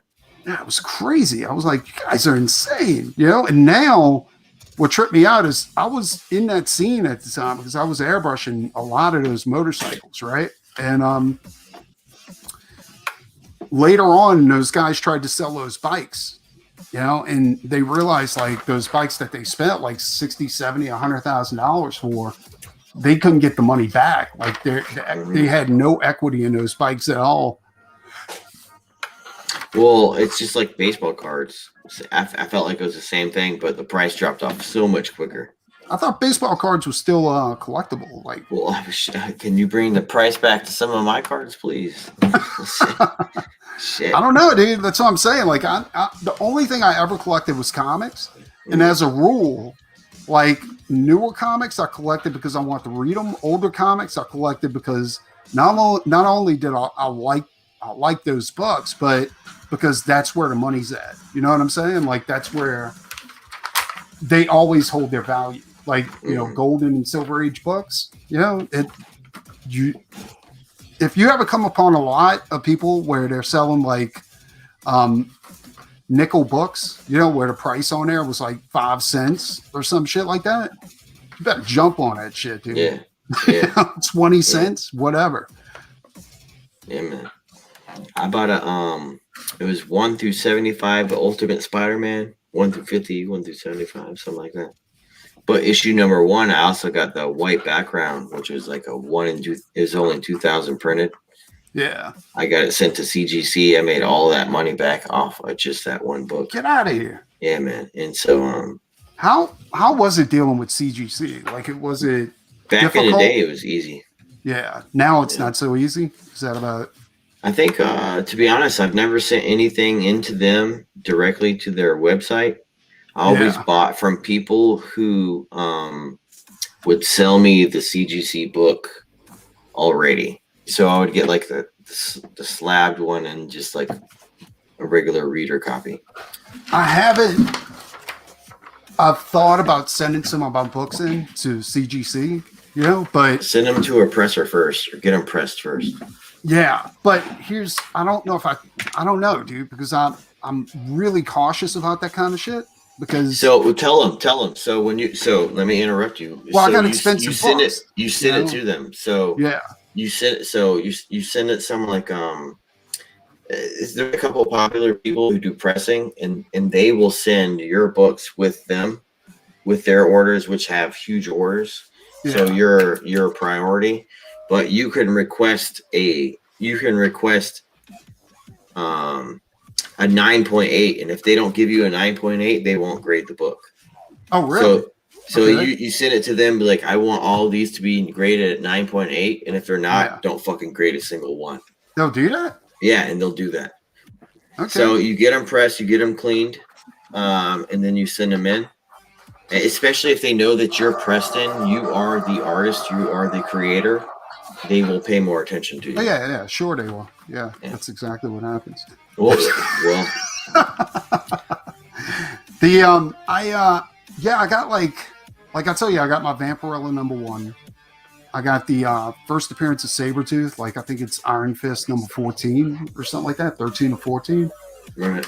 And those, like I think the Vampirella might be around a 6 or a 7, something like that. The Sabretooth, the Iron Fist is that one, I think that one's pretty high. That might be like around an 8, something like that.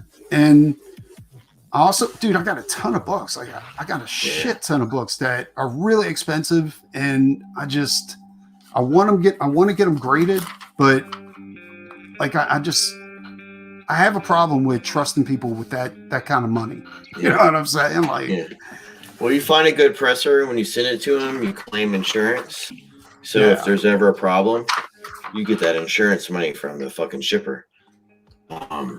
But you also build a rapport. Especially on Instagram, there's a big comicmint.com. There's one guy, so I'll show you right here. Where's it at? Oh shit, Titty Milk. Wait, what? So I'll show you out of this right here to give you an example. So this is from This is from Slabbed Heroes. So when you order from Slabbed Heroes, you order 9.8s. Oh, really? Like there's no question. So he'll pulpify the book. So he'll put it in a humidifier, and then he'll press it. So it'll look just so. This is Spawn 300. We're just talking about Spawn. So hold on. So you order the book straight from him, and you get what you order. So oh, nice. This is 9.8, okay. And this is the cup. So this is cover J. So I'll order a 9.8. I got a 9.8, and this is cover A. This is Todd's cover. Yeah. It's 9.8 as well. But with books but that's kind of a newer issue too. Like it's So there, like I was saying, there's people you can send your books to who will put them in humidifiers. They'll repulpify them, so they'll. I know that's not the proper word, but they'll re-moisturize the pulp in the pages, and so they take them from the humidifier and they put them in the press. So see, that's some scary shit too, right there. Yeah, bro. But there's some professionals. Because I got I got a first appearance at Galactus, right? Like Fantastic Four, blah blah blah. I can't remember what issue number that is. Yeah, something like that. But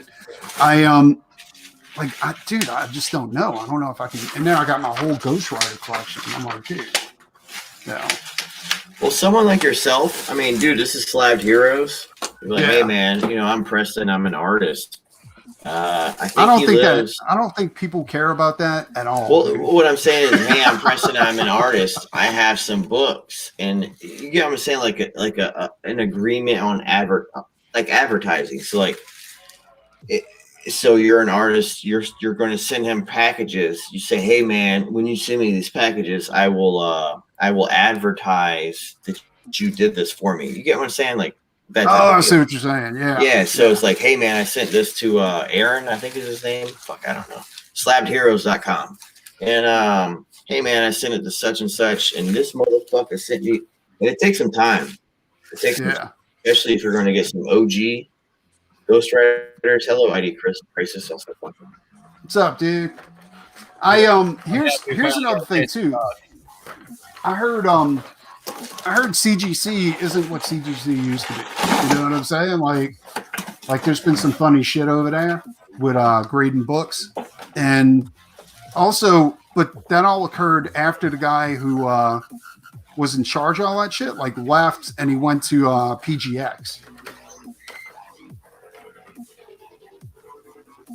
Do you? I don't know what happened to him. I was just what he was talking about, like you're talking about, like adding pulp and humidors and pressing books and stuff. Is that Comic Book Search? I follow him on Twitter, and I keep seeing all of his stuff in these jewel cases. Is that what you're talking about?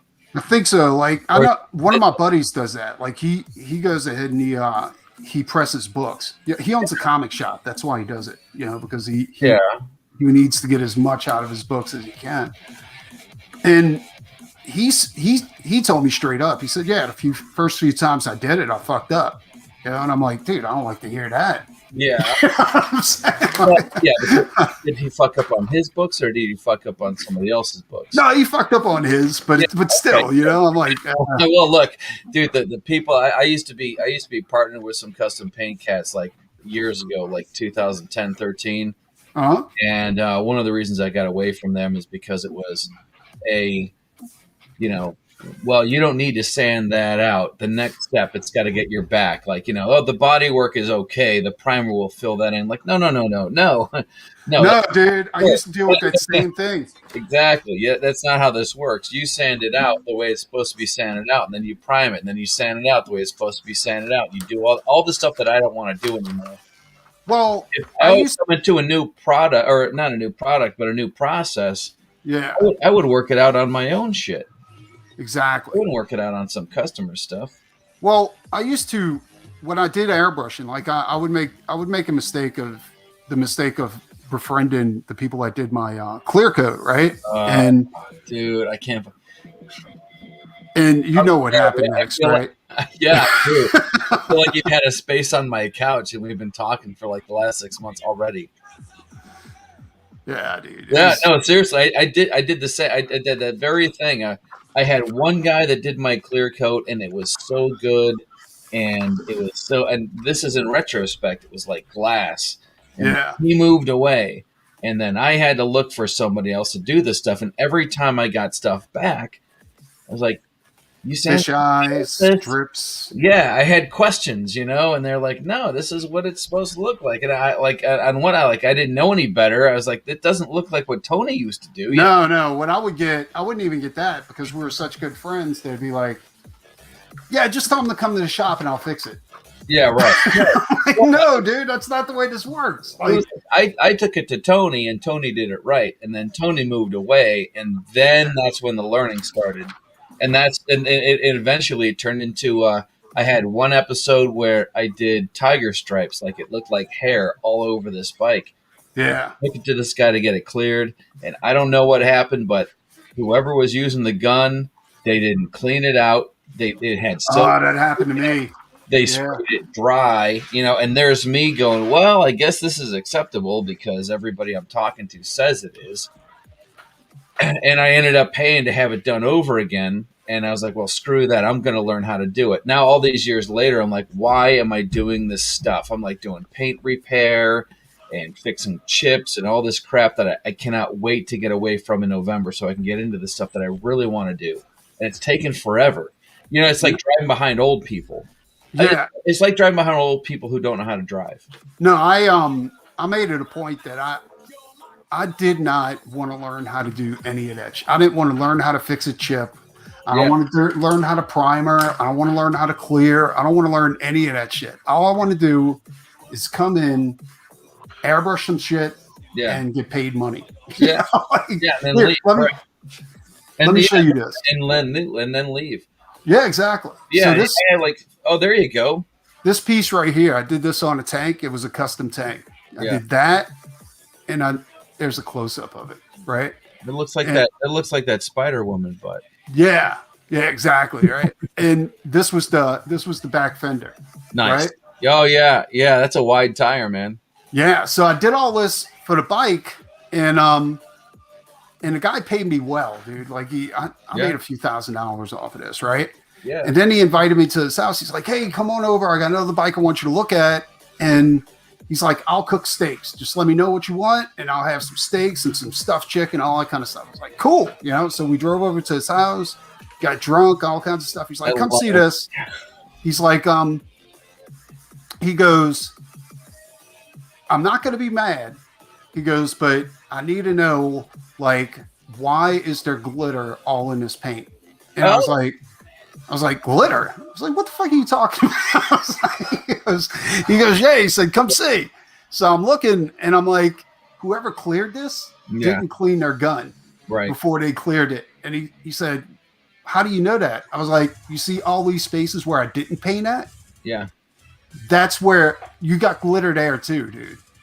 And I'm willing to bet if I turn this bitch over, you're going to have glitter there too, know? Yeah. And sure enough, dude, he went back to that shop, and he said he argued with that dude for an hour before he finally admitted that he didn't clean his gun. Yeah. Dude, we all have one of those things. And to this day, anytime anybody tells me, I've been doing this for X amount of years, I know everything there is to know about paint. That's when you move to the next guy. Dude, there will be a me-shaped cloud of smoke where I used to be standing. No, dude, I've been through all that shit. Like, I've had cases where I dropped the tank, Yeah. And I was like, fuck, but that's where it pays to be friends with your body and fender guy. Sure. Oh man, look, we could. There isn't enough time in a live stream where I have to work daylight tomorrow. We can get through this. Yeah, but, I'm talking, maybe a case or two of beer and just old war stories. I'm sure we could do it. Oh, definitely. I live at the top of a pretty steep hill, and I had some stuff wrapped up. I thought pretty good before I went to take it over to the guy to get cleared. Lady in front of me slams on her brakes. I have to slam on my brakes. 45 degree angle hill, and I can hear the shit in the trunk just hit each other. Yeah. Dude, I was always nervous about that shit, dude. And what I would do is I would take blankets, and each piece got wrapped in a blanket. You know? And right, exactly. But it's got to be when you just had the artwork on it. Yeah. And if you're shipping parts to different places, you're like, okay, well, we got to wait 3 days or to a week so that this stuff won't be soft. And exactly. Yeah.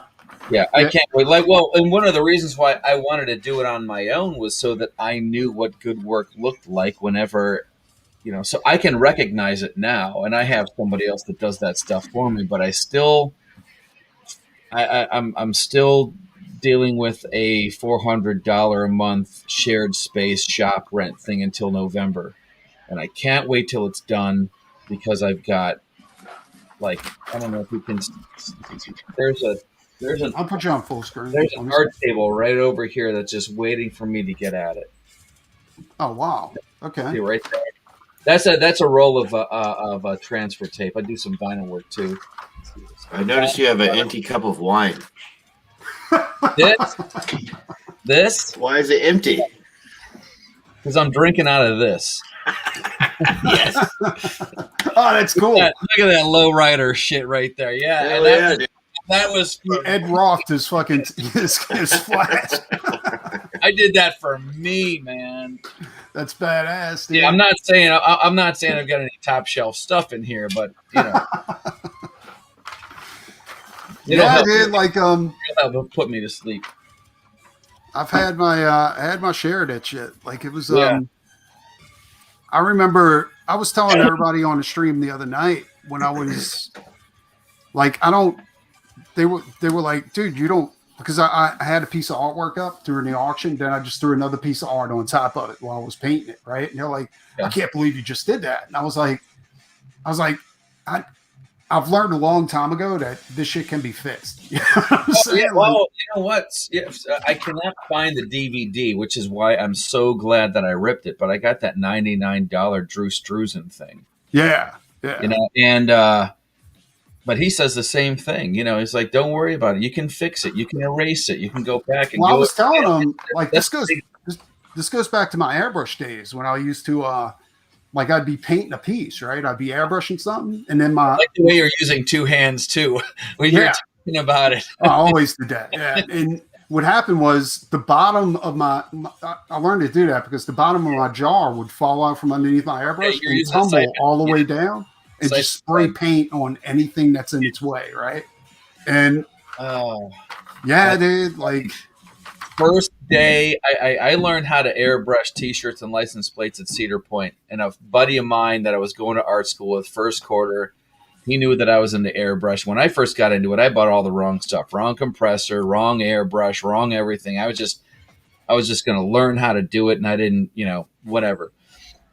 So my first day on the job, and this is, by the way, 2 weeks after I get interviewed and they say no, because they have people coming back, but those two people got busted for marijuana possession, so they're like down two artists. They finally call me. It's busy as hell, and I'm learning how to paint with a bunch of people around me talking about, and I can hear them that I don't know what I'm doing because all I'm doing is scribbling on a T-shirt.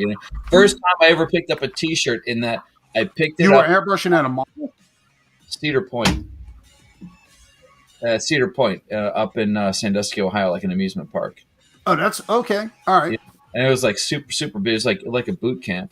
But I picked up the airbrush. You know how you grab the airbrush? You grab the jar and the gun at the same time. I didn't do that, and it was a glass jar. Came off, hit the floor, black no less. Hit the floor. First day on the job, boom, crash all over my boss's feet. That sucks. Like, all right, well, first lesson is this is how you pick up. That's how eager I was. You know what I mean? I was like, and I just picked it up, and I couldn't wait. I was self-taught. I taught myself how to airbrush. I was doing it on the side, just fucking around with it because every airbrush artist I ever knew never had an issue with money. You know what I'm saying? Like they were flush all the time. Yeah. And every tattoo artist I knew were flush all the time. They never had a problem with money. And I was like, I gotta get into this, right? So I was just doing it as a hobby. Like it was just something I did on the side. And during the day, I would work at a t-shirt shop, like doing the art for screen printed t-shirts, right? And that's where I learned computers. That's good, yeah. But then a guy who owned he's dead now, but he owned a body and fender shop, and he was like, I'll buy all the equipment. I want you to come airbrush for me. And no matter how many times you fuck up, I'll just repaint it. You know what I'm saying? Like, and you can practice on my bike first. And I was like, okay, cool. So I did the worst fucking flame and skull job you've ever seen, dude. Like, Yeah. I mean, it was fucking terrible. And I didn't realize you needed needle juice for the needle. And, because the needle kept getting caught up on me, and it kept spraying. I was like, what the fuck? You mean tip dry? Well, no, it's Badger puts out some stuff called needle juice, right? Yeah. And it's basically oil. You just dip your needle in it, and you wipe down the needle, and it's all greased up when you put it in there. And so Vaseline. Oh, that works the same way. That's what I use, because it's all solvent-based stuff. So you put things through there, it likes it. They like each other. Yeah. So after and I learned on Vegas. The Vega 2000. They were in Chandler Vega, or are you a Badger Vega after they sued Thayer and Chandler? Well, the Vegas I was using, I thought they were the greatest thing in the world, right? I love them, yeah. Until I got a hold of an Iowata. Vegas where the tips in the Vegas fit a Pache VL, but they were made out of a stronger alloy, so the tips would. Yeah. Now, when I go back and I say that to somebody like you might understand what I'm talking about. But then I hear myself say it in my own mind, and I'm like, "You are such a fucking geek. It's not." This is the realm of geeks, dude. This is at the art store, so that they could, slide me some of those good tips. Yeah. On the here's the deal with Vegas, though. Like I liked Vegas. The only thing I didn't like was that you had to keep changing the needles out. Like you didn't have to, but if you want to get that finer line, you need to change your cone and your needle out. But then I got a hold of the Iowata Revolution, Yeah. And I was like, and they're like the bottom rung of Iowatas. You know this, right? I mean, sure. There's no changing the needle out. There's nobody cheaper than me when it comes to buying equipment. I swear to God, like I built my own silent compressor. Yeah. I will spend more time than there is. Like my time spending versus money it's way off. Well, I got to tell you, once I realized that there was a simpler way, once I started on those Iowata Evolutions, I never stopped. That's the only brush I ever used. Fucking gravity feeds and all that shit, I wouldn't use them because they spit. You know what I'm saying? I noticed that. The higher end brushes for Iowata, they would always spit. And I was like, nah, dude, I don't want to use. I'm just going to stick with my Revolutions. Yeah. What were you using? What was your what kind of paint? Whatever the potty shop had. So urethane. You were working with solvent-based urethanes? Yeah, I was using when they first came out with the water-based auto air. Yeah, the waterborne.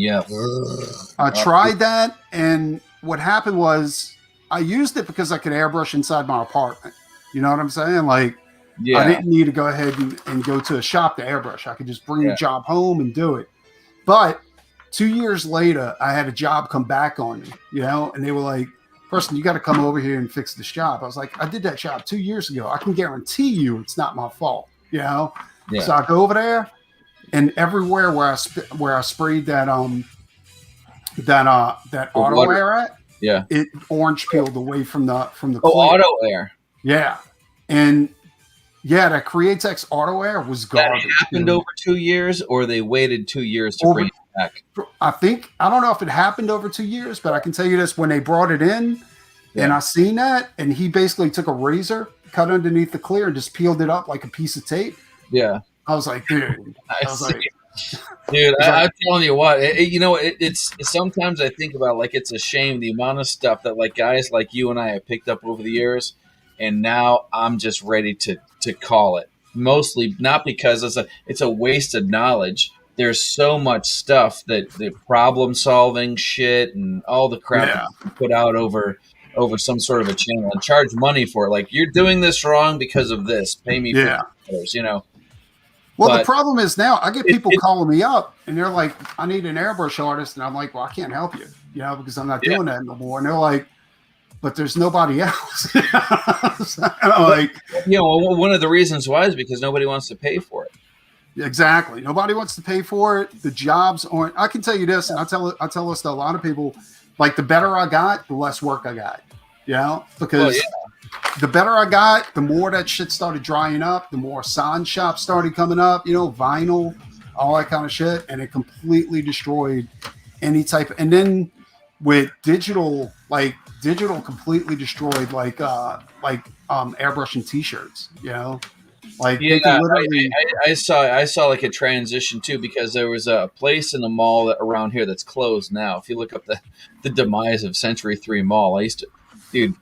When I think about all the malls I freaking airbrush T-shirts in, and this is close to a place where like you would have like gang violence and stuff like that. So I quit airbrushing out there because you would have this thing where one week one person would get shot, and you would do T-shirts all about the guy that got shot, and the next week you'd be doing T-shirts in a different color, and you know what I mean, about the guy that shot the guy from last week and how he should be out of jail because everybody's his buddy. Like I'm not taking my talent and putting it towards this because Yeah. you know what I mean. It's just it's morbid. I felt dirty taking money for it. Well, I But there was don't. a I place never that did do they t-shirts did like the 'cause- pictures and the iron-ons. So yeah. instead of us doing portraits Oh, of dogs portraits. and You're faces, you're not going to make any money on a portrait on a t-shirt. no, because you're only going to make $65, and if Yeah. you get it done in an hour and it looks good. If you have any self-respect, you're not going to get it done in an hour.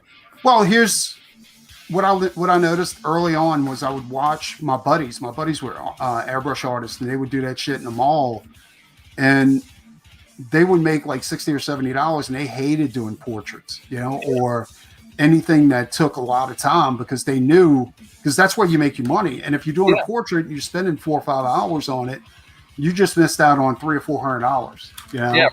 Yeah. Even if you get the opaque projector and get yourself started, Exactly. it'll take Yeah. an hour after that to make it to make it look right. And it's a nice portfolio piece, but to who? Yeah. That's one of Exactly. the things about like doing T-shirts and license plates and custom paint, and like Well, I'm that's gonna why I started doing cars because I was right. like, if I'm gonna do anything, I'm gonna do automotive because I make $100 an hour doing automotive. You Yeah. know? And I'm fast, dude. Like if I used to quote jobs at, like I said, the better I got, the less work showed up. So if somebody wanted the hood done, I would automatically quote them like $800 to $1,000 just to do the hood, you know, or something like that. You know, depending on what they wanted on the hood. Yeah. Usually I'd knock that number so that they can think about it. it would be 4 hours. I can knock the whole job out in 4 hours. Just And what tripped me out is that the faster I got, the more pissed off the body and fender guys got, right? But they wasn't paying me, you know. In fact, they would bump up my price so that if I quoted them 8, they would bump it up to 16. You see what I'm saying? sure. Well, there's no reason why if they're going to be the middleman. But they would get pissed because they would be like, why should I pay you this much money when you only work 4 hours? I was like, number one, motherfucker, I don't work for you. Dude, I know. I had somebody actually say that to me, and the thing that it really pissed me off is, like, I was in Key West for 1 year doing this stuff. I thought I could get a t-shirt shop going all on my own, and it was just this weird hazy thing where it's a whole other story. Anyways, I had this guy come up, and he wanted to have something about how he's a rapper and a break dancer and whatever. And meanwhile, he's on crutches. You know, the ones that have the thing that go around here, like the crutches you're going to have forever. Oh, yeah. Like he got cerebral palsy or something wrong with his legs. And for whatever, he's been able to use that to his advantage so that he can dance and spin and do all kinds of weird stuff. And I'm painting a T-shirt on the front side, and he wants me to put something. And I give him a number. It's agreed upon, and that's what it is. And then he wants something on the other side. And I said, well, that's going to be another fill in the blank. And Yeah. yeah, but for you, it's easy. And I said, yeah. And it looks easy for Michael Jordan to score $32 32 points in a game. How much money is he making? Dude, I got to tell you, like, Why it looks easy is because I've been practicing this. And Yeah. time is money, and the faster I get it done, the more I get paid. It doesn't mean it looks easy to you, so you should get it for free. I've actually had somebody actually say that to me, like, for real. If you pay me a T-shirt for free, this is verbatim. This is a quote burned into my mind. I can't believe somebody actually thought of saying this to another human being. If you paint that T-shirt for me for free, I'll wear it and tell people where I got it. Yeah, of course, that always works out. I yeah, when you say that, there was an art guy that we used to hang out with, and he was a teacher. He he would teach a class on art of survival tactics. You know, Wow, they should have that where I went to school. Well, I never took his class. I heard about it later on. Trust me, everything I know about surviving in the art market, I learned by going through it. You know, where people would be like, drop off the package, and these were people like I would do jobs for these guys like all the time, like you know, fucking creating t-shirt art, all kinds of shit like that, and they would be like, okay, I'm not going to be in the office. Just go ahead and drop it off, and I'll send you a check. And then they don't answer the phone. Oh yeah, right. You know what I'm saying? And yeah. And it was the weirdest thing because you dealt with this guy over and over and over again, and all of a sudden he's ditching you. You know? Yeah. And to be honest, now that I'm thinking about it, like early on, I wasn't charging a lot of money. I mean, we're talking like $50 or $60, dude. You know? Yeah. And like they were willing to do all that over $50 or $60. You know, it was crazy. My rule of thumb has always been anybody who is trying to talk you down in price will always be the people who complain the loudest. Have you found that? Yeah, that's what I'm saying. You like bend over backwards to make sure that this job looks right and is done correctly and will last forever for less than you would normally agree on it. And you put up with all the stuff. And then later on, they shit talk you, or it's never good enough. It's like complaining about the job is part of the transaction for them. There should be a cyber currency called exposure. Oh, yeah, I'm in private chat. Is there good stuff happening in chat? I kind of lost track of the chat for a second. No, it's not much after you threw that link out, and I totally bit, man. I seriously dig your style. It's very cool. I have the big page. I've got so much stuff that I need to unpack. I've got Dragon Rage over here. I just managed to finish reading Death Will Save Us. That was good, dude. That was really good. It was different because I saw a lot of standard panel layout. Which made it reminded me of old Kirby work. Yeah. But I don't know if he's doing that on purpose because he's going for a style, or if it's like a limiting thing where I'm just trying to get my thoughts straight when I'm doing something. You remember seeing the it was like a docudrama thing. It was really, really good about American Splendor. No, I've never seen it. Really? Right. This guy he was writing, he was trying to explain his comic book to Robert Crumb, and he draws a line down the middle of the page, a line across, he draws two stick figures talking because most of the stuff is about dialogue and just what's going on in his head. And I'm sitting here trying to lay out the comic books for the first time, and I see what not Grant Morrison, who's Compass Comics. I don't know. Compass. I don't think I've ever heard of that before. He's doing the Alamo. Oh, you're talking about indie comics. Compass. That's Nolan? Yes. Yes.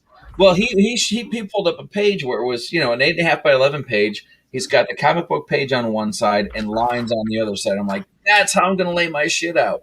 Yeah. Halfway through laying it out some other ganky way, and then I figure out how to lay it out the right way.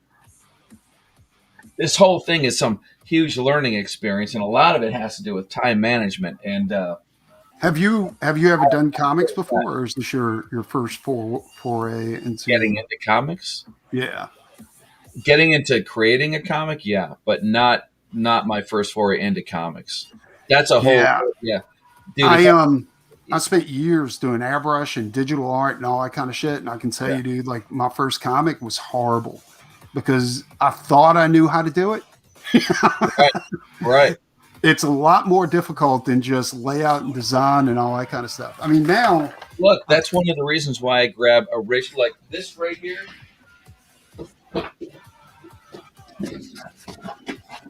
This, one of the reasons why I spent money Let me on see this, so something. I could study it.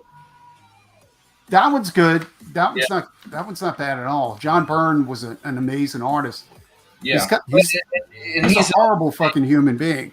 But honestly, John steals a lot of his never meet your heroes. like his technical. Let's put it this way: like his style is all John Byrne, but his technical prowess is Kirby. You know what I'm saying? Like I saw a very huge similarity. The first time I went through that, I'm like, this doesn't look like John Byrne. No, all his technique is Kirby. You know, his style is all his.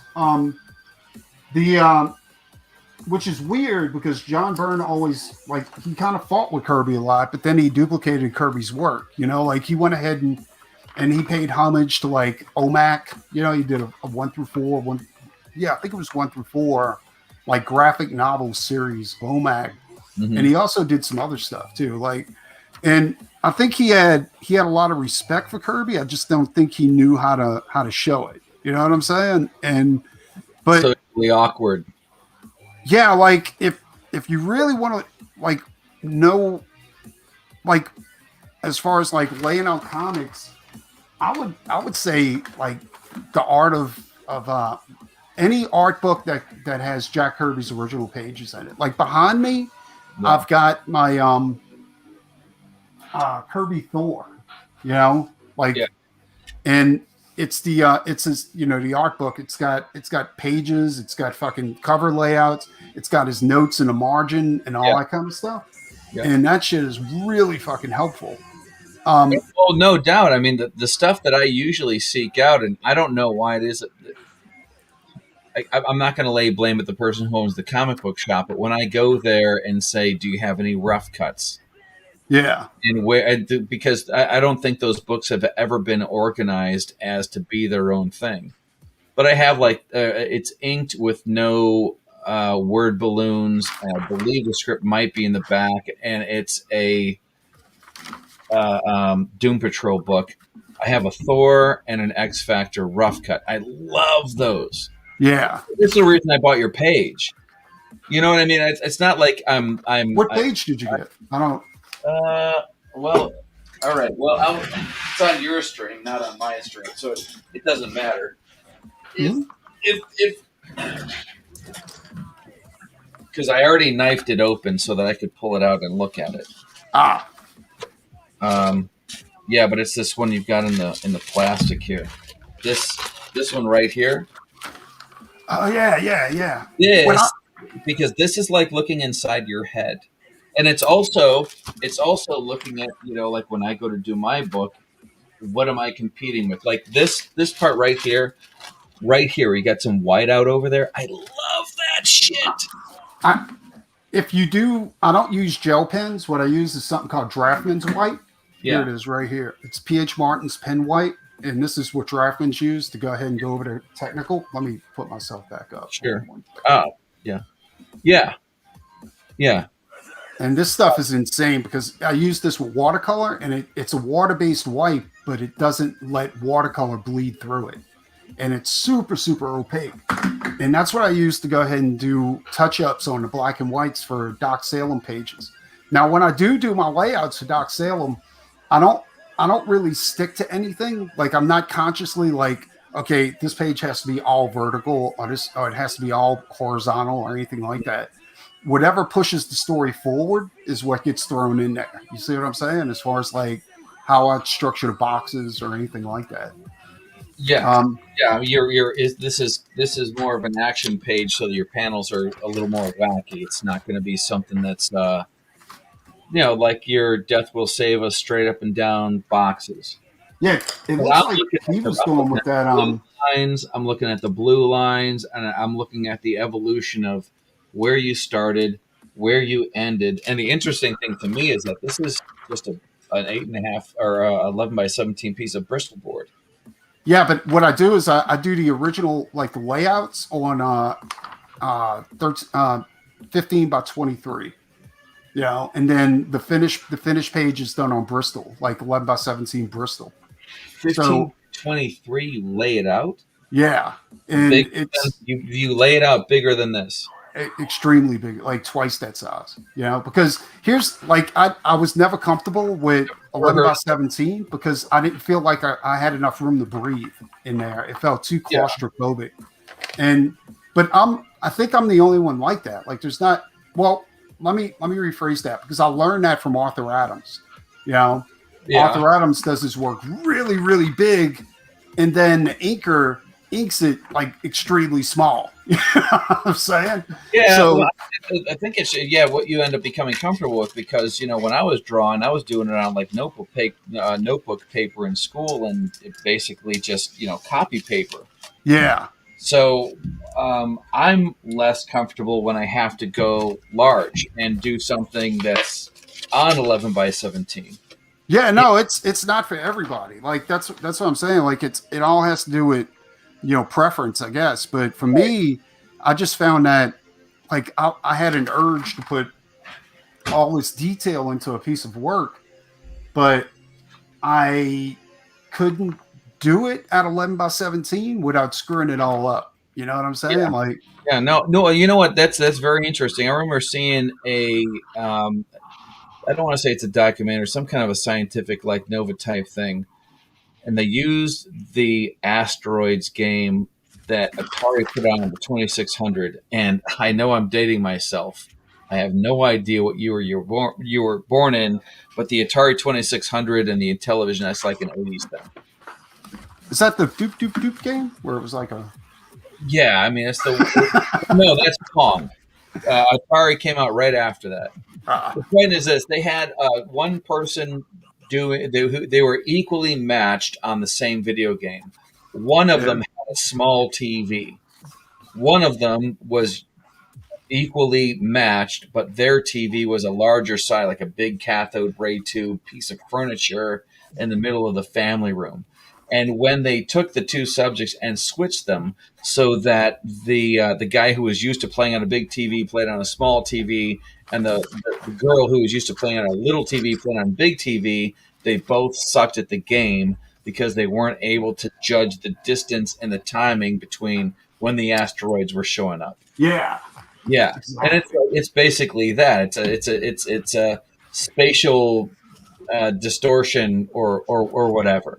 So I'm laying my stuff out small, scanning it in, hoping I'll be able to work on something on the computer. I want to do some digital. I want to do some traditional, and I want my book to be an example of all of the things that I've learned about doing this thing that I've always wanted to do in this environment where it's independent and blowing. I stopped doing digital because it was like OCD. Like I just couldn't do it, dude. Like you give me a magnifying glass and it was over with. I was like, here's the difference. I can knock out 2 pages of 6-gun Gorilla within a day, right? And completely rendered pages, like done. But if I was to do that digitally, you're looking at 3 days on 1 page. Yeah. Well, yeah, because now you're second guessing yourself instead of No. It's because I can zoom in and I can put detail like nobody's gonna. That it's not gonna matter if you like when I was doing fucking paint, like digital painting. Oh my god, dude! Like I would spend a month doing a painting, and it was just like I've wasted hours and hours of time on shit you would never that can't be printed. Yeah. You know what I'm saying? No, I know what you mean. You have to get out of the weight room and get paid. Yeah, and I was like, so you're spending too much time challenging yourself. Well, it wasn't even challenging. It was just OCD. Like it was like I just couldn't help it. You know, like if I was like, I'm gonna make this you were zooming in on how accurate the tool is. Exactly. I can do this, and that's the playground. It was too much. Like you got too much freedom. You know what I'm saying? Yeah, dude, it was nuts. Also, I'm trying to keep an eye on, like, where I want to know that I know myself well enough to tell myself stop. My one buddy said, like, at some point I have to call it. I have to say it's done. Was it Da Vinci that said that good painting? A painting is never finished; it's only abandoned. Yeah. Yeah. I don't subscribe to that. But well, I mean, like when that shit's done, it's done. I subscribe to it, but I'm not going to admit it, except another peer. You know, like But I can see, like in the last cover that you did, you could take that to an nth degree and get lost in it. But how many of these do you have to do? I got 12. But here's the deal with that kind of stuff. And one of the things that they're buying them for is because you're doing them and your name is on it. It's not to say that they're like, you know, burning candles around a picture of Preston Acevedo and, you know, a shrine. Oh, they better be doing that. They had been. It was no, like, but it's right? Here's two things I've learned along the way. Pay for your lunch. One, I think to be a professional, you have to separate yourself from the work that you're doing. You know what I'm saying? You have to realize that work's going to be sold, and it's probably going to be resold after you abandon it. And they may even make more money off of it than what you made selling it to them. You know what I'm saying? And also, you shouldn't get offended if you have to change the work. If it's done for production's sake, then you have to realize that work's going to go through changes along the way. But dealing with an art director, or when you're being your own art director. Yeah, well, that's one of the perks of being in an art room. You know, when they used to have those, like, you know, you'd have an art director telling you what you have to do, and then working with other artists, where other artists are like giving you their opinion. Now, here's another thing I learned along the way: is never ask for help in a public forum. You see what I'm saying? Like, if you're unsure, like, say if I'm not sure if this looks good right here, I'm not going to ask publicly, hey, I need help with this, because you're going to get a million different people. Yeah. And half of those people are way less talented, and they don't know what they're talking about, but they want to influence your work in some way. You see what I'm saying? Yeah. Yeah, sure. Yeah, somebody else is going to want to take control and try to influence you. But when I ask for help from a very, very small select group of people. You know, and they're not yes men. Like, these people are by no means people who are going to say, oh, no, that looks great. Because anybody who says that is automatically excluded from that group. You know? Yeah. I honestly, when it comes to critiquing work, the first thing I want to do is give the person who's asking what I think. I don't want to take away from their confidence. I want them to keep going, even though their work might not be up to snuff. Yeah, but you see, that's the thing, though. Like, if got some work for putting yourself out there. Yeah, but if the work doesn't look good, and you're telling me you're trying to spare my feelings, that's not what I'm looking for. Yeah. You know? Well, I don't mean that. What I mean is, this is it's maybe it's because we're just surrounded by so many delicate people. I don't subscribe to the delicate Fifi thing. No, I don't either, but I know that they're there. But if somebody's honestly trying, like, I don't want to I don't want to step on their dreams. You know what I mean? Like, if they're trying to climb out of some sort of a hole, I don't want to step on their fingers. Well, here's the deal with that. Like, either you're doing this for a confidence boost, which you know, it's okay to ask for help, but when you do ask for that help, you're going to get, and you ask for, like, the people that I ask for help from, you know, for advice. Yeah. I don't want them to tell me, I don't want them to spare my feelings. You know what I'm saying? Because I don't do that, they're not helping me. You're not helping me at all. You're experienced, you're at a level, and you're at a maturity level where you can say, like, no, seriously, you're talking to another adult. I understand exactly what's involved in all this. I need an opinion. And I'm not even talking about that. I don't want to babysit anybody either, but I do want to let them know that, you know, they should feel good about the work that they've done so far, and here's where you can improve it. Oh yeah. I mean, that's all I mean. Be a dick and be like, exactly. Fucking suck, but I gotta throw this out there though. Hex Harper may be dating themselves right here, because Hex Harper's got this one. At least you're not Magnavox Odyssey old. In fact, somebody gave me one of those. The Magnavox Odyssey Dude, Preston, this Dude, thing. I've never heard of that. What is a Magnavox Odyssey? Magnavox Odyssey was a video game system that it had a blank screen and one dot. It was almost like one step below Pong because all you had was the dot.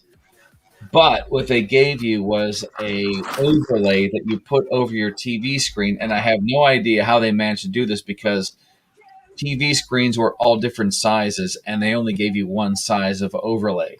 That So you sounds put this, fucking crazy, dude. I know you put this overlay that, and that was your game's graphic.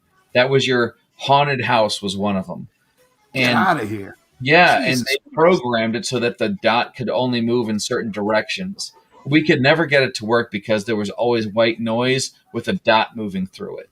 There was always, you know what I mean? Like on the TV, there was always snow. Yeah. We could never get it to work. But the first time I ever played Atari 2600, the person who owned that 2600 gave us the Magnavox Odyssey, and it's That's fucking crazy, dude. I know. Like, especially on those old TVs. How did they get it? How did it? I can't even imagine that working. Like, I don't know, but I always remember thinking it was a big point of pride for me personally. I know Hex Harper's like, I can't believe ID Crisis just pulled that way out of the depths of the past. He's laughing out loud, and this is one of those cases because a lot of times when people are laughing out loud, I don't believe them. In this case, I do. He's actually laughing out loud and saying, "Wow." That's To the crazy. ether. So, but yeah, I mean, there's the time where your parents tell you that they remember life without TV and there was only radio, and then you have to watch A Christmas Story to experience that. I remember cable when cable actually was a hardwired cable from your TV to the channel selector box, and I you vaguely remember that. Like it was Yeah. a long ass wire, right? That I'm thinking we're probably separated in age enough where you probably spilled your milk on that thing. no, I don't. Like No, I said, this is vague. that's This what is I mean. really vague, but Milk on it. Yeah, that's how young. I don't remember. And I think if I did do that, I probably don't remember it because I was beat like Right? to almost death at the time. Really I just can't remember it. Like rough home yeah, life. because Rough I got home. a feeling cable was so expensive back then. What cable was? What cable was? If you had that cable channel selector box on wherever it sat, that was the good spot on the couch. Yeah. Yeah, whoever sat in that spot on the couch next to the cable selector thing, they ran the world. We're watching MTV or we're watching HBO, which HBO never used to be on 24 hours a day. And then there was a point where it was only on 24 hours over the weekend. No way. Dude, Seriously? you got your own HBO guide. It was like separate from the TV guide. It was really thin. It was about the size of a 5 1/4 inch floppy disk, which is the size of the disk that I put into my Apple IIc that was in the basement. I'm That's telling crazy. you, I know. I've lived a rich, fruitful life. I can imagine people like that were on like the regular channels. Like It was you know, an they were amazing. probably like this HBO thing is just a fad. You know, it's going to go away. I think the first time I could be wrong about this, but the first time George Carlin ever said the 7 words you're not supposed to say on TV, he said it on HBO. That's crazy. Yeah. I mean, when Star Wars came out on HBO, that was a big deal. And then for the longest time, it was on like because they would tell you it's only going to be on here and here, and then a couple of months later, it was on like every day, and that was not that was not the Star Wars version where where the alien beast steps in the turd at Mos Eisley and makes Mos Eisley less of a den of thieves than you know the thing I'm talking about. The remake where they put the computer graphics in there that the wrong color, they don't belong. It's just a lot of this isn't because I wasn't around back then. A lot of it was because I wasn't allowed to have anything to do with any type of here's the problem. I come from an abusive yeah. family, Yeah. you know, so And it's something that's called black sheep syndrome, right? Where one person in the family gets blamed and abused for everything that was going on, and that was me. Yeah. So what it was back then, I wasn't allowed to kind of have like action figures or anything like that, and I wasn't allowed to. to. Could have been brothers. Yeah, I wasn't allowed to go to the movies Yeah. and watch, fucking Star Wars or anything else that kids were talking about in school. You know what I'm saying? Are you serious? Yeah. So, in fact, it's a funny story because that's kind of how I learned how to draw, right? Like really. No, well. It's not a funny story. You're telling me my story. Because I would go into like stores like Walmart, or I think back then it was Kmart, right? And I would look at the packaging for Masters of the Universe, and then go home and draw it in a notebook, and that's kind of how that kind of shit occurred. Like, it's crazy. Yeah. I was born in 1970. When were you born? 1972. 72. Seriously? Yeah. All right. So, all right. Well, I'm gonna throw this out there, man. You and I we gotta do another stream together. This is incidental, but no, I'm serious. Like, if I wanted to have comic books, I had to sneak them into the house. It was like a French underground situation. I had to do that too. I had to go buy them from like I got an allowance every week, and I had to make sure that my dad didn't know that I spent my allowance on comic books, right, or toys or anything like that. So a guy would come to school and sell me a stack of comics for $20, and that I would get that whenever I got an allowance. So it was like $20 a month or something like that. I would go buy that, And, action figures was the same thing. Like, I had to not steal, but I had to, You had to sneak it. You sneak it into the house and stuff like that. Like, it was crazy, and I couldn't let them know that I had it. Oh my goodness. Now, was this driven by a religious engine behind all? No religion. As the religion part came in when it came to D&D, right? So I couldn't play D&D because there was no, like, my parents didn't think. Well, my mother didn't think Dungeons and Dragons was Christian-like or whatever. But my father, I mean that's So basically, you and I both grew up in the midst of the satanic panic. Yeah, it was some of that, and it was also that he, I honestly think it was because at the time, like, they were saying, like, well, your dad wants you to be a real man and not a sissy, Yeah. But I honestly think it was more to do with, how can I hurt this motherfucker? You know what I'm saying? Like, how you translated, or is that how it was? I think that's how it was, because none of my brothers or sisters were treated that way. You see what I'm saying? Like, so yeah. That's where the black sheep part comes in. Right. Well, black is one of my favorite colors. Yeah, mine too. You cannot have a good, well inked page without black. Yeah, that's true too. Yeah, but it was black. You can't have contrast without black. Yeah, dude. I mean, we kind of like went through the same thing. It was like after my dad passed away, mother went off the deep end. She found some name it, claim it, word of faith, give all your money to us church thing, and then that was it. No more rock. I've been trying to start one of those for the longest time. No more of that stuff. What's that? I've been trying to start one of those for the longest time.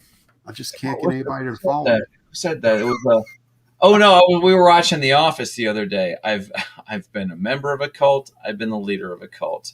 Being a leader of a cult is much more fun. Yeah, I know, right? Creed over there, yeah. You make the Kool-Aid. Yeah, right. You make the Kool-Aid. You don't drink the Kool-Aid. What? The indie comics making the Kool-Aid. What's your book that you're constructing? I have a concept for you, right? I'm just going to throw it out there. Yeah. Captain Cringe, satirical comic book. Yes. No. Hold on, wait. I'm getting a message. Let me see what's going on here. Oh yeah. So you're making a satirical comic? No. I was just thinking about. I was tossing it around my head the other day. Captain Cringe. Oh, that would be cool. Yeah. Yeah. Who's gonna write it? Yeah. Yeah. Who knows? Dude, I seriously like watching you take the ride. Like I mean, you're riding your tools. That's like when you're doing airbrush or pinstripe or anything else like that. You get used to the way that it feels, and it just flows out of you, and you find all those little nooks and crannies to get all your details and stuff into.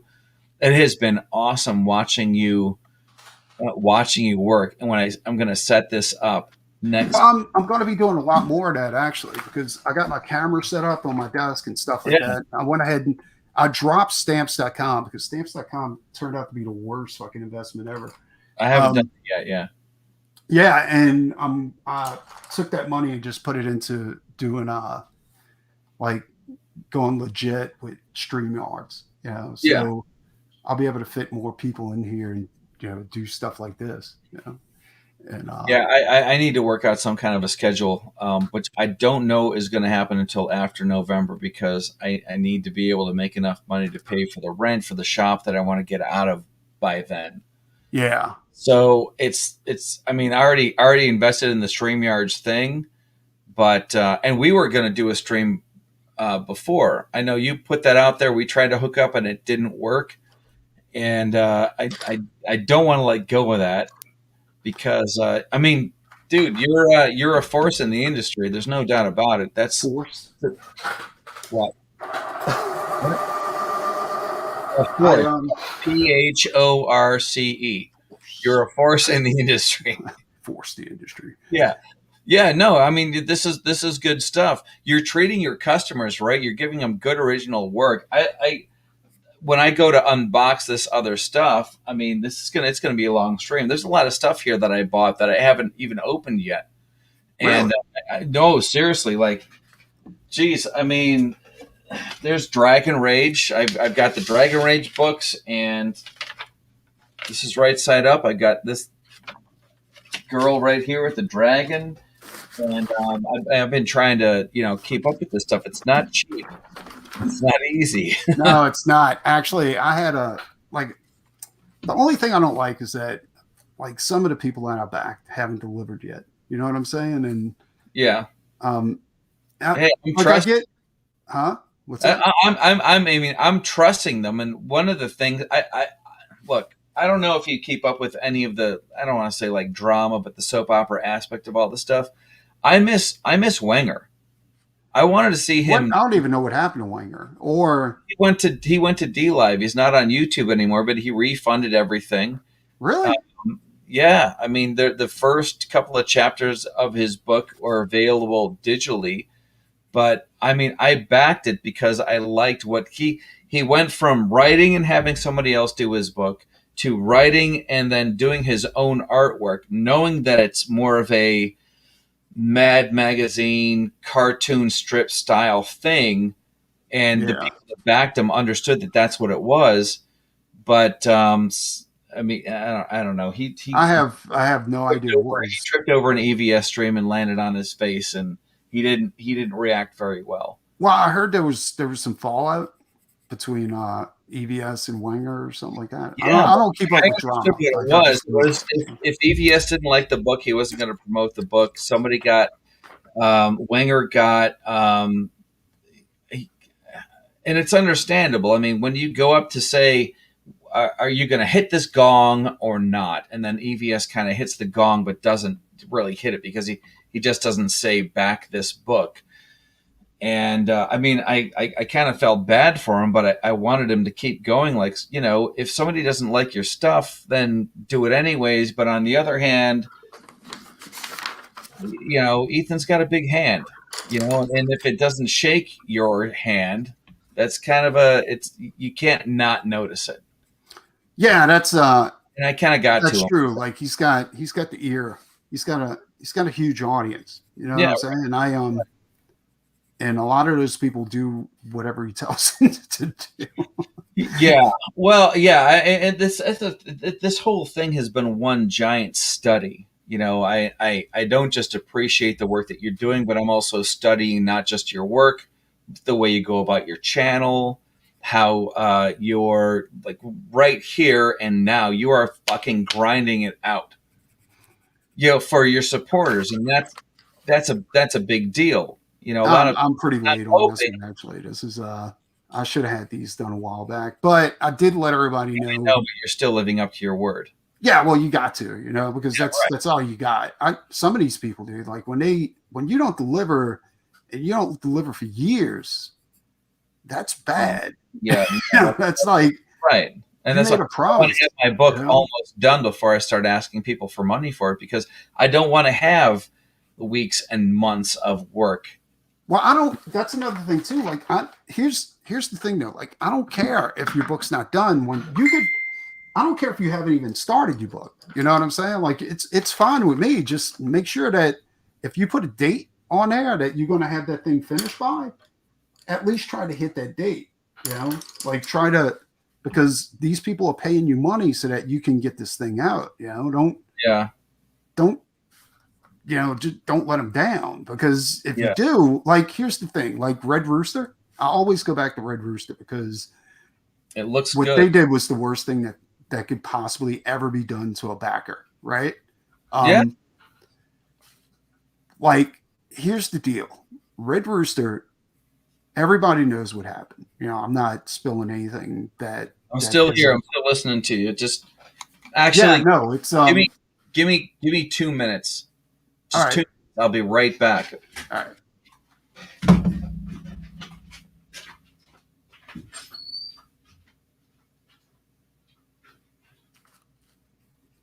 Harem was a good book, by the way. I never got a chance to back that one, but that was such a great idea.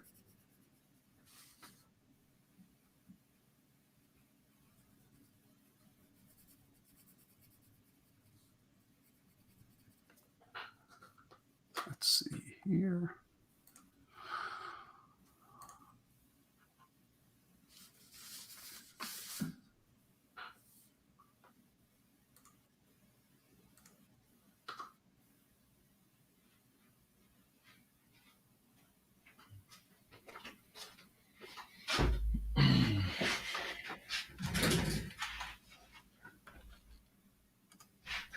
Sorry about that. Oh, no, it's fine. But they call it tend to the needs of the body. Yeah. No, when, like, here's the deal with Red Rooster, like, I got a little bit of it. They went into like Walmart. They went to Walmart, but they never fulfilled. You know what I'm? Here's the deal. Like, if I buy if I back you, I'm backing because I'm supposedly getting something that nobody else is going to be getting. Or they can't get. Like, if I back a Red Rooster book, I'm backing it because that's going to be the first appearance of Red Rooster. I'm a comic collector. That's why I back this stuff. Yeah. And like, you don't want to pay $20 for something that somebody else can get for $4.99. It's not even about that. It's also about, like, I want the first appearance of Red Rooster. I want the book that he first. It's like nobody's going to pay $1,000 for the second or reprint of the first appearance of Galactus. You know what I'm saying? Like, yes, I do. No, I do. So, and I see the same thing with Red Rooster. Like, and the reason why I bring Red Rooster up is because I know it's an old argument and all that kind of shit, but it's an example of how not to treat your backers. Yeah. So they decided, instead of making good on their promise that they made to their backers, they were just going to go ahead and do a deal with Walmart and take all the money they made from their campaign to go ahead and buy their way into Walmart, and set up this big distribution thing and all this kind of shit. Yeah. Anybody who knows anything, you don't even have to be a business guy to realize this, but fucking, if you make a deal with Walmart, you're getting the shitty end of the stick. There's no two ways about that. Like, you're coming out on the wrong end of that one. And you're selling a book that you sold to everybody online for $25 for fucking $5 in Walmart, and that's going to be the first appearance of your character. That's why, like, if you're going to have a wholesaler, you want to have like one wholesaler or two wholesalers. Well, yeah, but everybody else buys retail from you. Yeah, but still, I mean, it's like like I said, if I back a book like that, I want the first appearance of that character in that book. I'm paying you $25 or whatever. Then I want that. Yeah, I mean, in the linear timeline of things, I want it first because I paid to have it first. No, I totally get it. And plus, the book that's going to be worth money in the long run isn't going to be the book that you backed. It's going to be that $5 book that was released in Walmart. You know, if anything happens with Red Rooster in the future, right? Mm-hmm. Say there's a Red Rooster cartoon or a Red Rooster movie or something like that. Well, guess what? Like, what you paid and you waited 3 or 4 years for isn't going to be worth dick. Like, that's a reprint. You bought yourself a reprint. Yeah. You know? And that's what irritates me the most about this whole thing, and the stupidity of making a deal with Walmart on a comic book, a comic series that nobody knows anything about, right? It's not like you're selling Space Ghost to Walmart. You know what I'm saying? The reason why I bring Space Ghost up is because it's not a really popular character anymore, but it has a history. Like if you walk into a Walmart, especially since that talk show or whatever, exactly, people are going to recognize. Oh, that's Space Ghost. You know, you walk into Walmart and you see Red Rooster, you're not going to be like, that's Red Rooster. You're going to be like, what the fuck is Red Rooster? You know what I'm saying? Like, yeah. You need somebody with some comics taste. You need history. You need to build a legacy for that character before you can actually make a move like that. You need to have somebody who can appreciate the history behind that. I don't mean the history, but that Red Rocketness, that golden era stuff. Exactly, but there's more to it too. Like stuff that I used to read at my grandmother's house. I guarantee you, because here's the deal: like everything they sold to Walmart, like they have to buy back the damages, right? Anything that comes back damaged, they have to buy it back, or anything that's unsold, they have to buy it back. Yeah. So, and they also send back the covers. I just gave you a $5 bill for a comic book. Now, out of that $5 bill, you have to pay the artist that did it. You have to pay the writer. You have to pay the distributor. You have to pay the inker. You have to pay the printer. You have to pay everybody, right? Yeah. And then Walmart takes half of that $5 bill right off the bat, or more, probably more, you know? And then out of that $5 bill, you also have to buy back some of the damaged books that were in Walmart. The deal is that Walmart gets paid first. How much you think they made out of that $5 bill? I gotta be honest. At first, I thought maybe 25 cents per book. I'm starting to think it was negative, like 50 cents a book, a negative $1 a book, or something like that. Yeah, pay to play. Exactly. And then you got to realize this too. Like, okay, they had 3,000 Walmart stores. They had 3 titles or 4 titles, something like that. They were putting 10 issues per title, like 10 issues of each title in each Walmart. So you're looking at 3,000 times, say we got 3 titles. Okay, so you're looking at like roughly 16,000 books or something like that. Okay, so they had to put out 16,000 issues and sell every one of those issues to make a profit. And their profit would have been less than what they made off of one campaign, off of the one Red Rooster campaign that they ran. Yeah. Right? Yeah. So if they would have just fulfilled their obligations to their customers on Indiegogo and made another Red Rooster book. Has that even happened yet? I think they fulfilled. I know some of the people have the book. So they made over $100,000 on that first Red Rooster campaign. Yeah.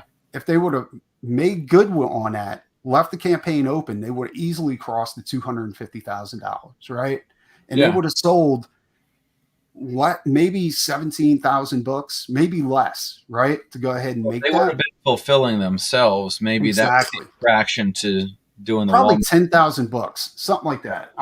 Let me do some quick math. Okay. Like while you're doing that, I have to, I'm looking. I've been staring at my monitor. Right in the middle is the 3 faces that share a brain. Yeah. I love this. I love this image. I mean, I was just reading Death Can Save Us, so I'm all about the spikes on the shoulders. You've got them on 2. Yeah.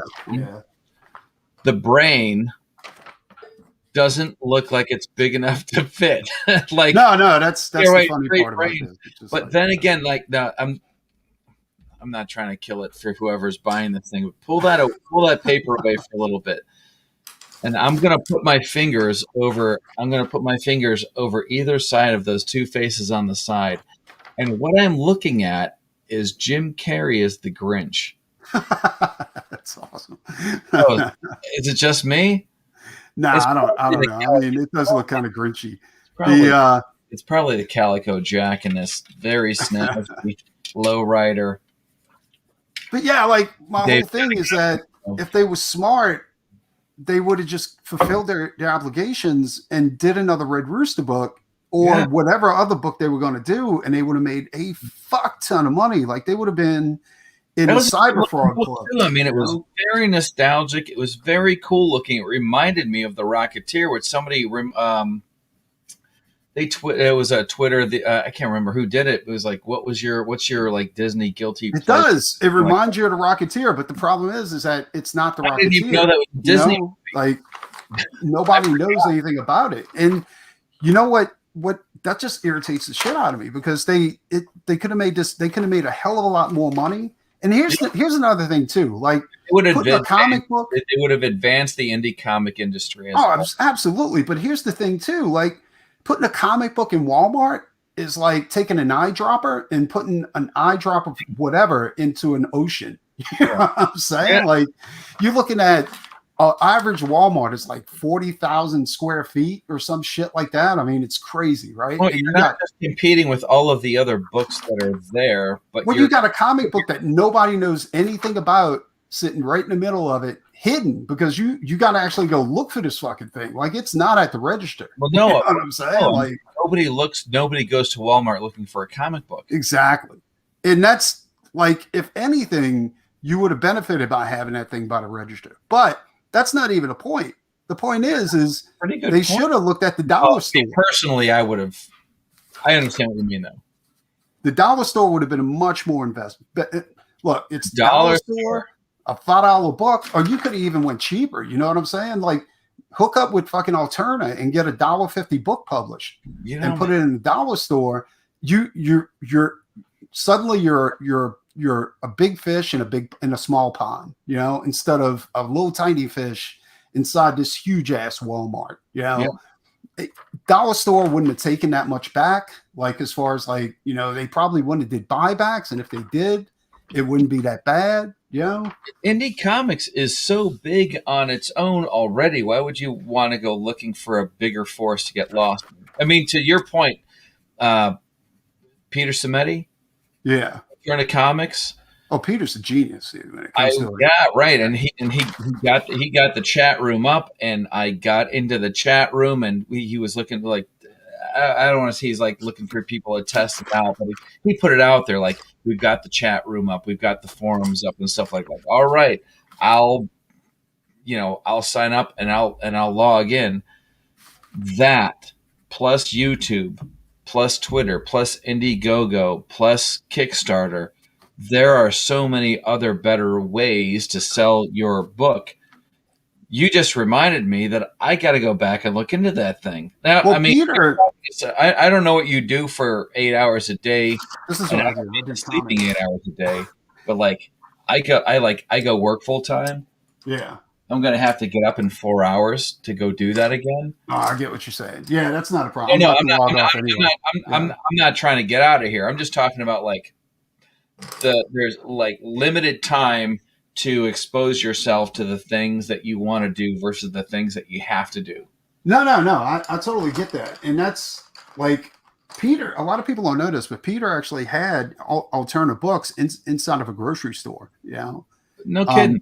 Yeah, it wasn't a big grocery, like a chain of grocery stores, but you don't need to be in a big chain of grocery stores. You know, you should be in a small chain. That way you have more freedom inside that small chain. Like you don't have to like abide by a Walmart rules or Winn-Dixie's rules. Like you can have your book inside of it would be easy for you to negotiate your book being at the register. And it'd be a spur of the moment type of buy instead of lost inside of a big ass fucking, you know, whatever.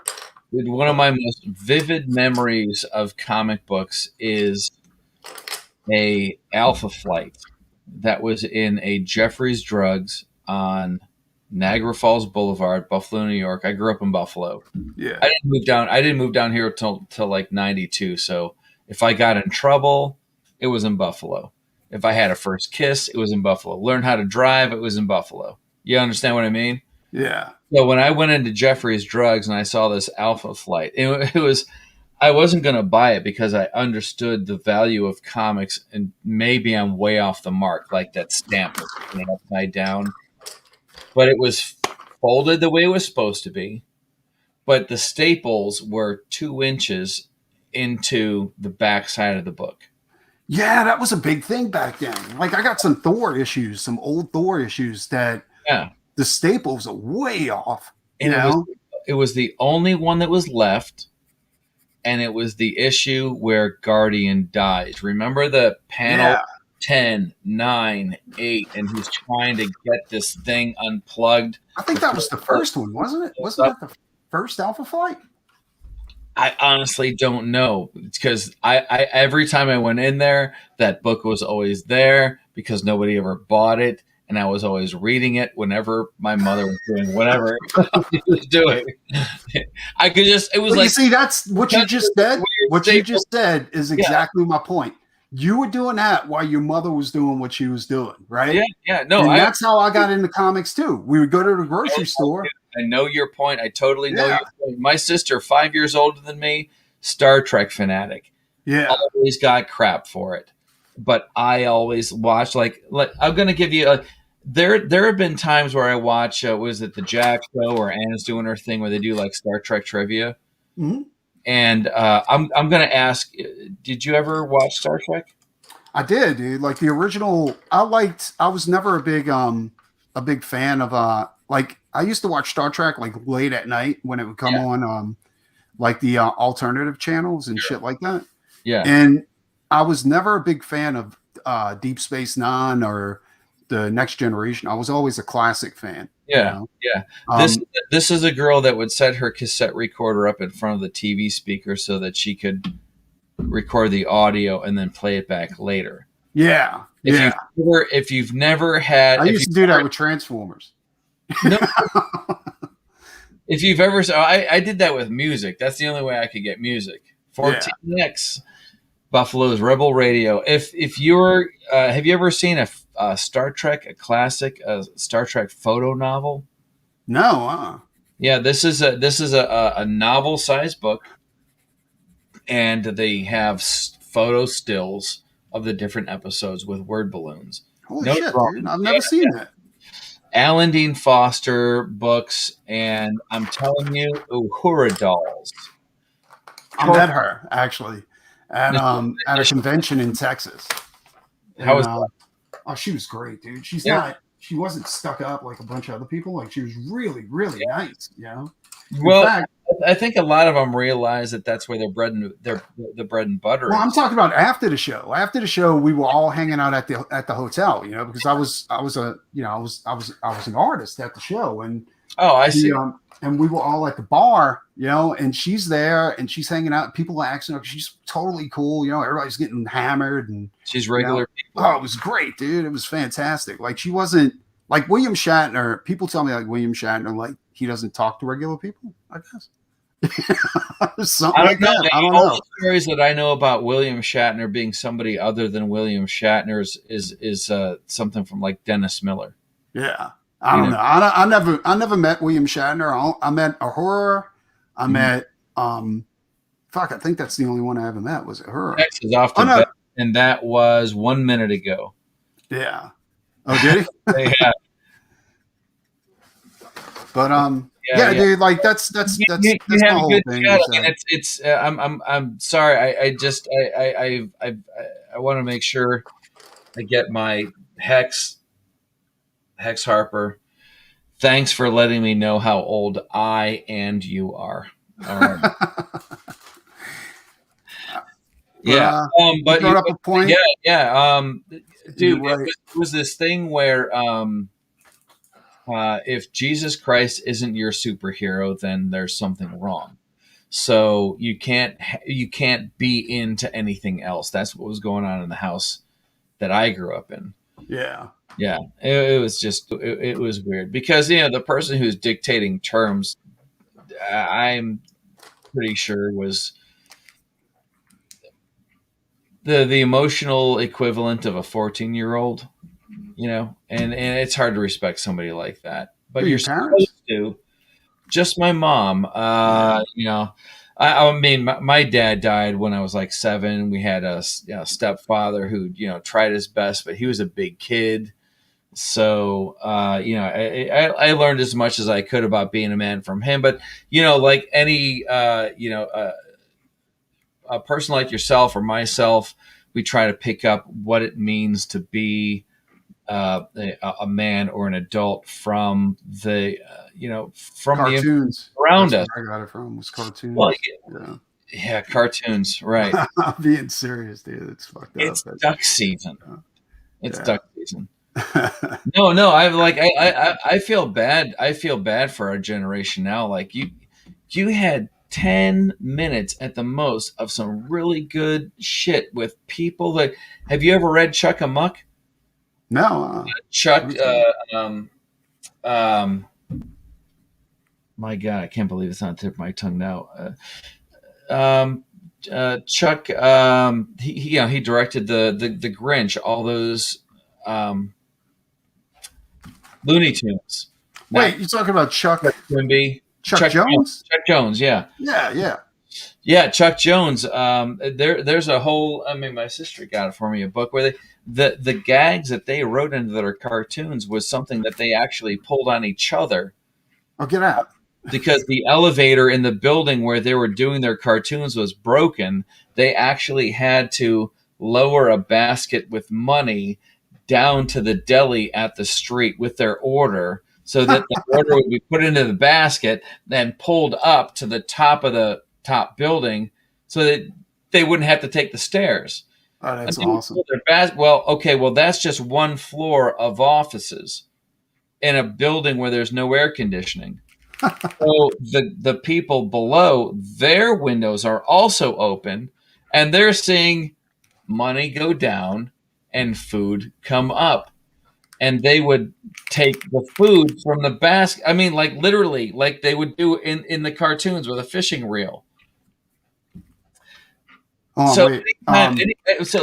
Anytime you see a firecracker blow up in somebody's face, like a cartoon's face, like the coyote's face, that shit they actually pulled on each other with the people that were on the floor below them.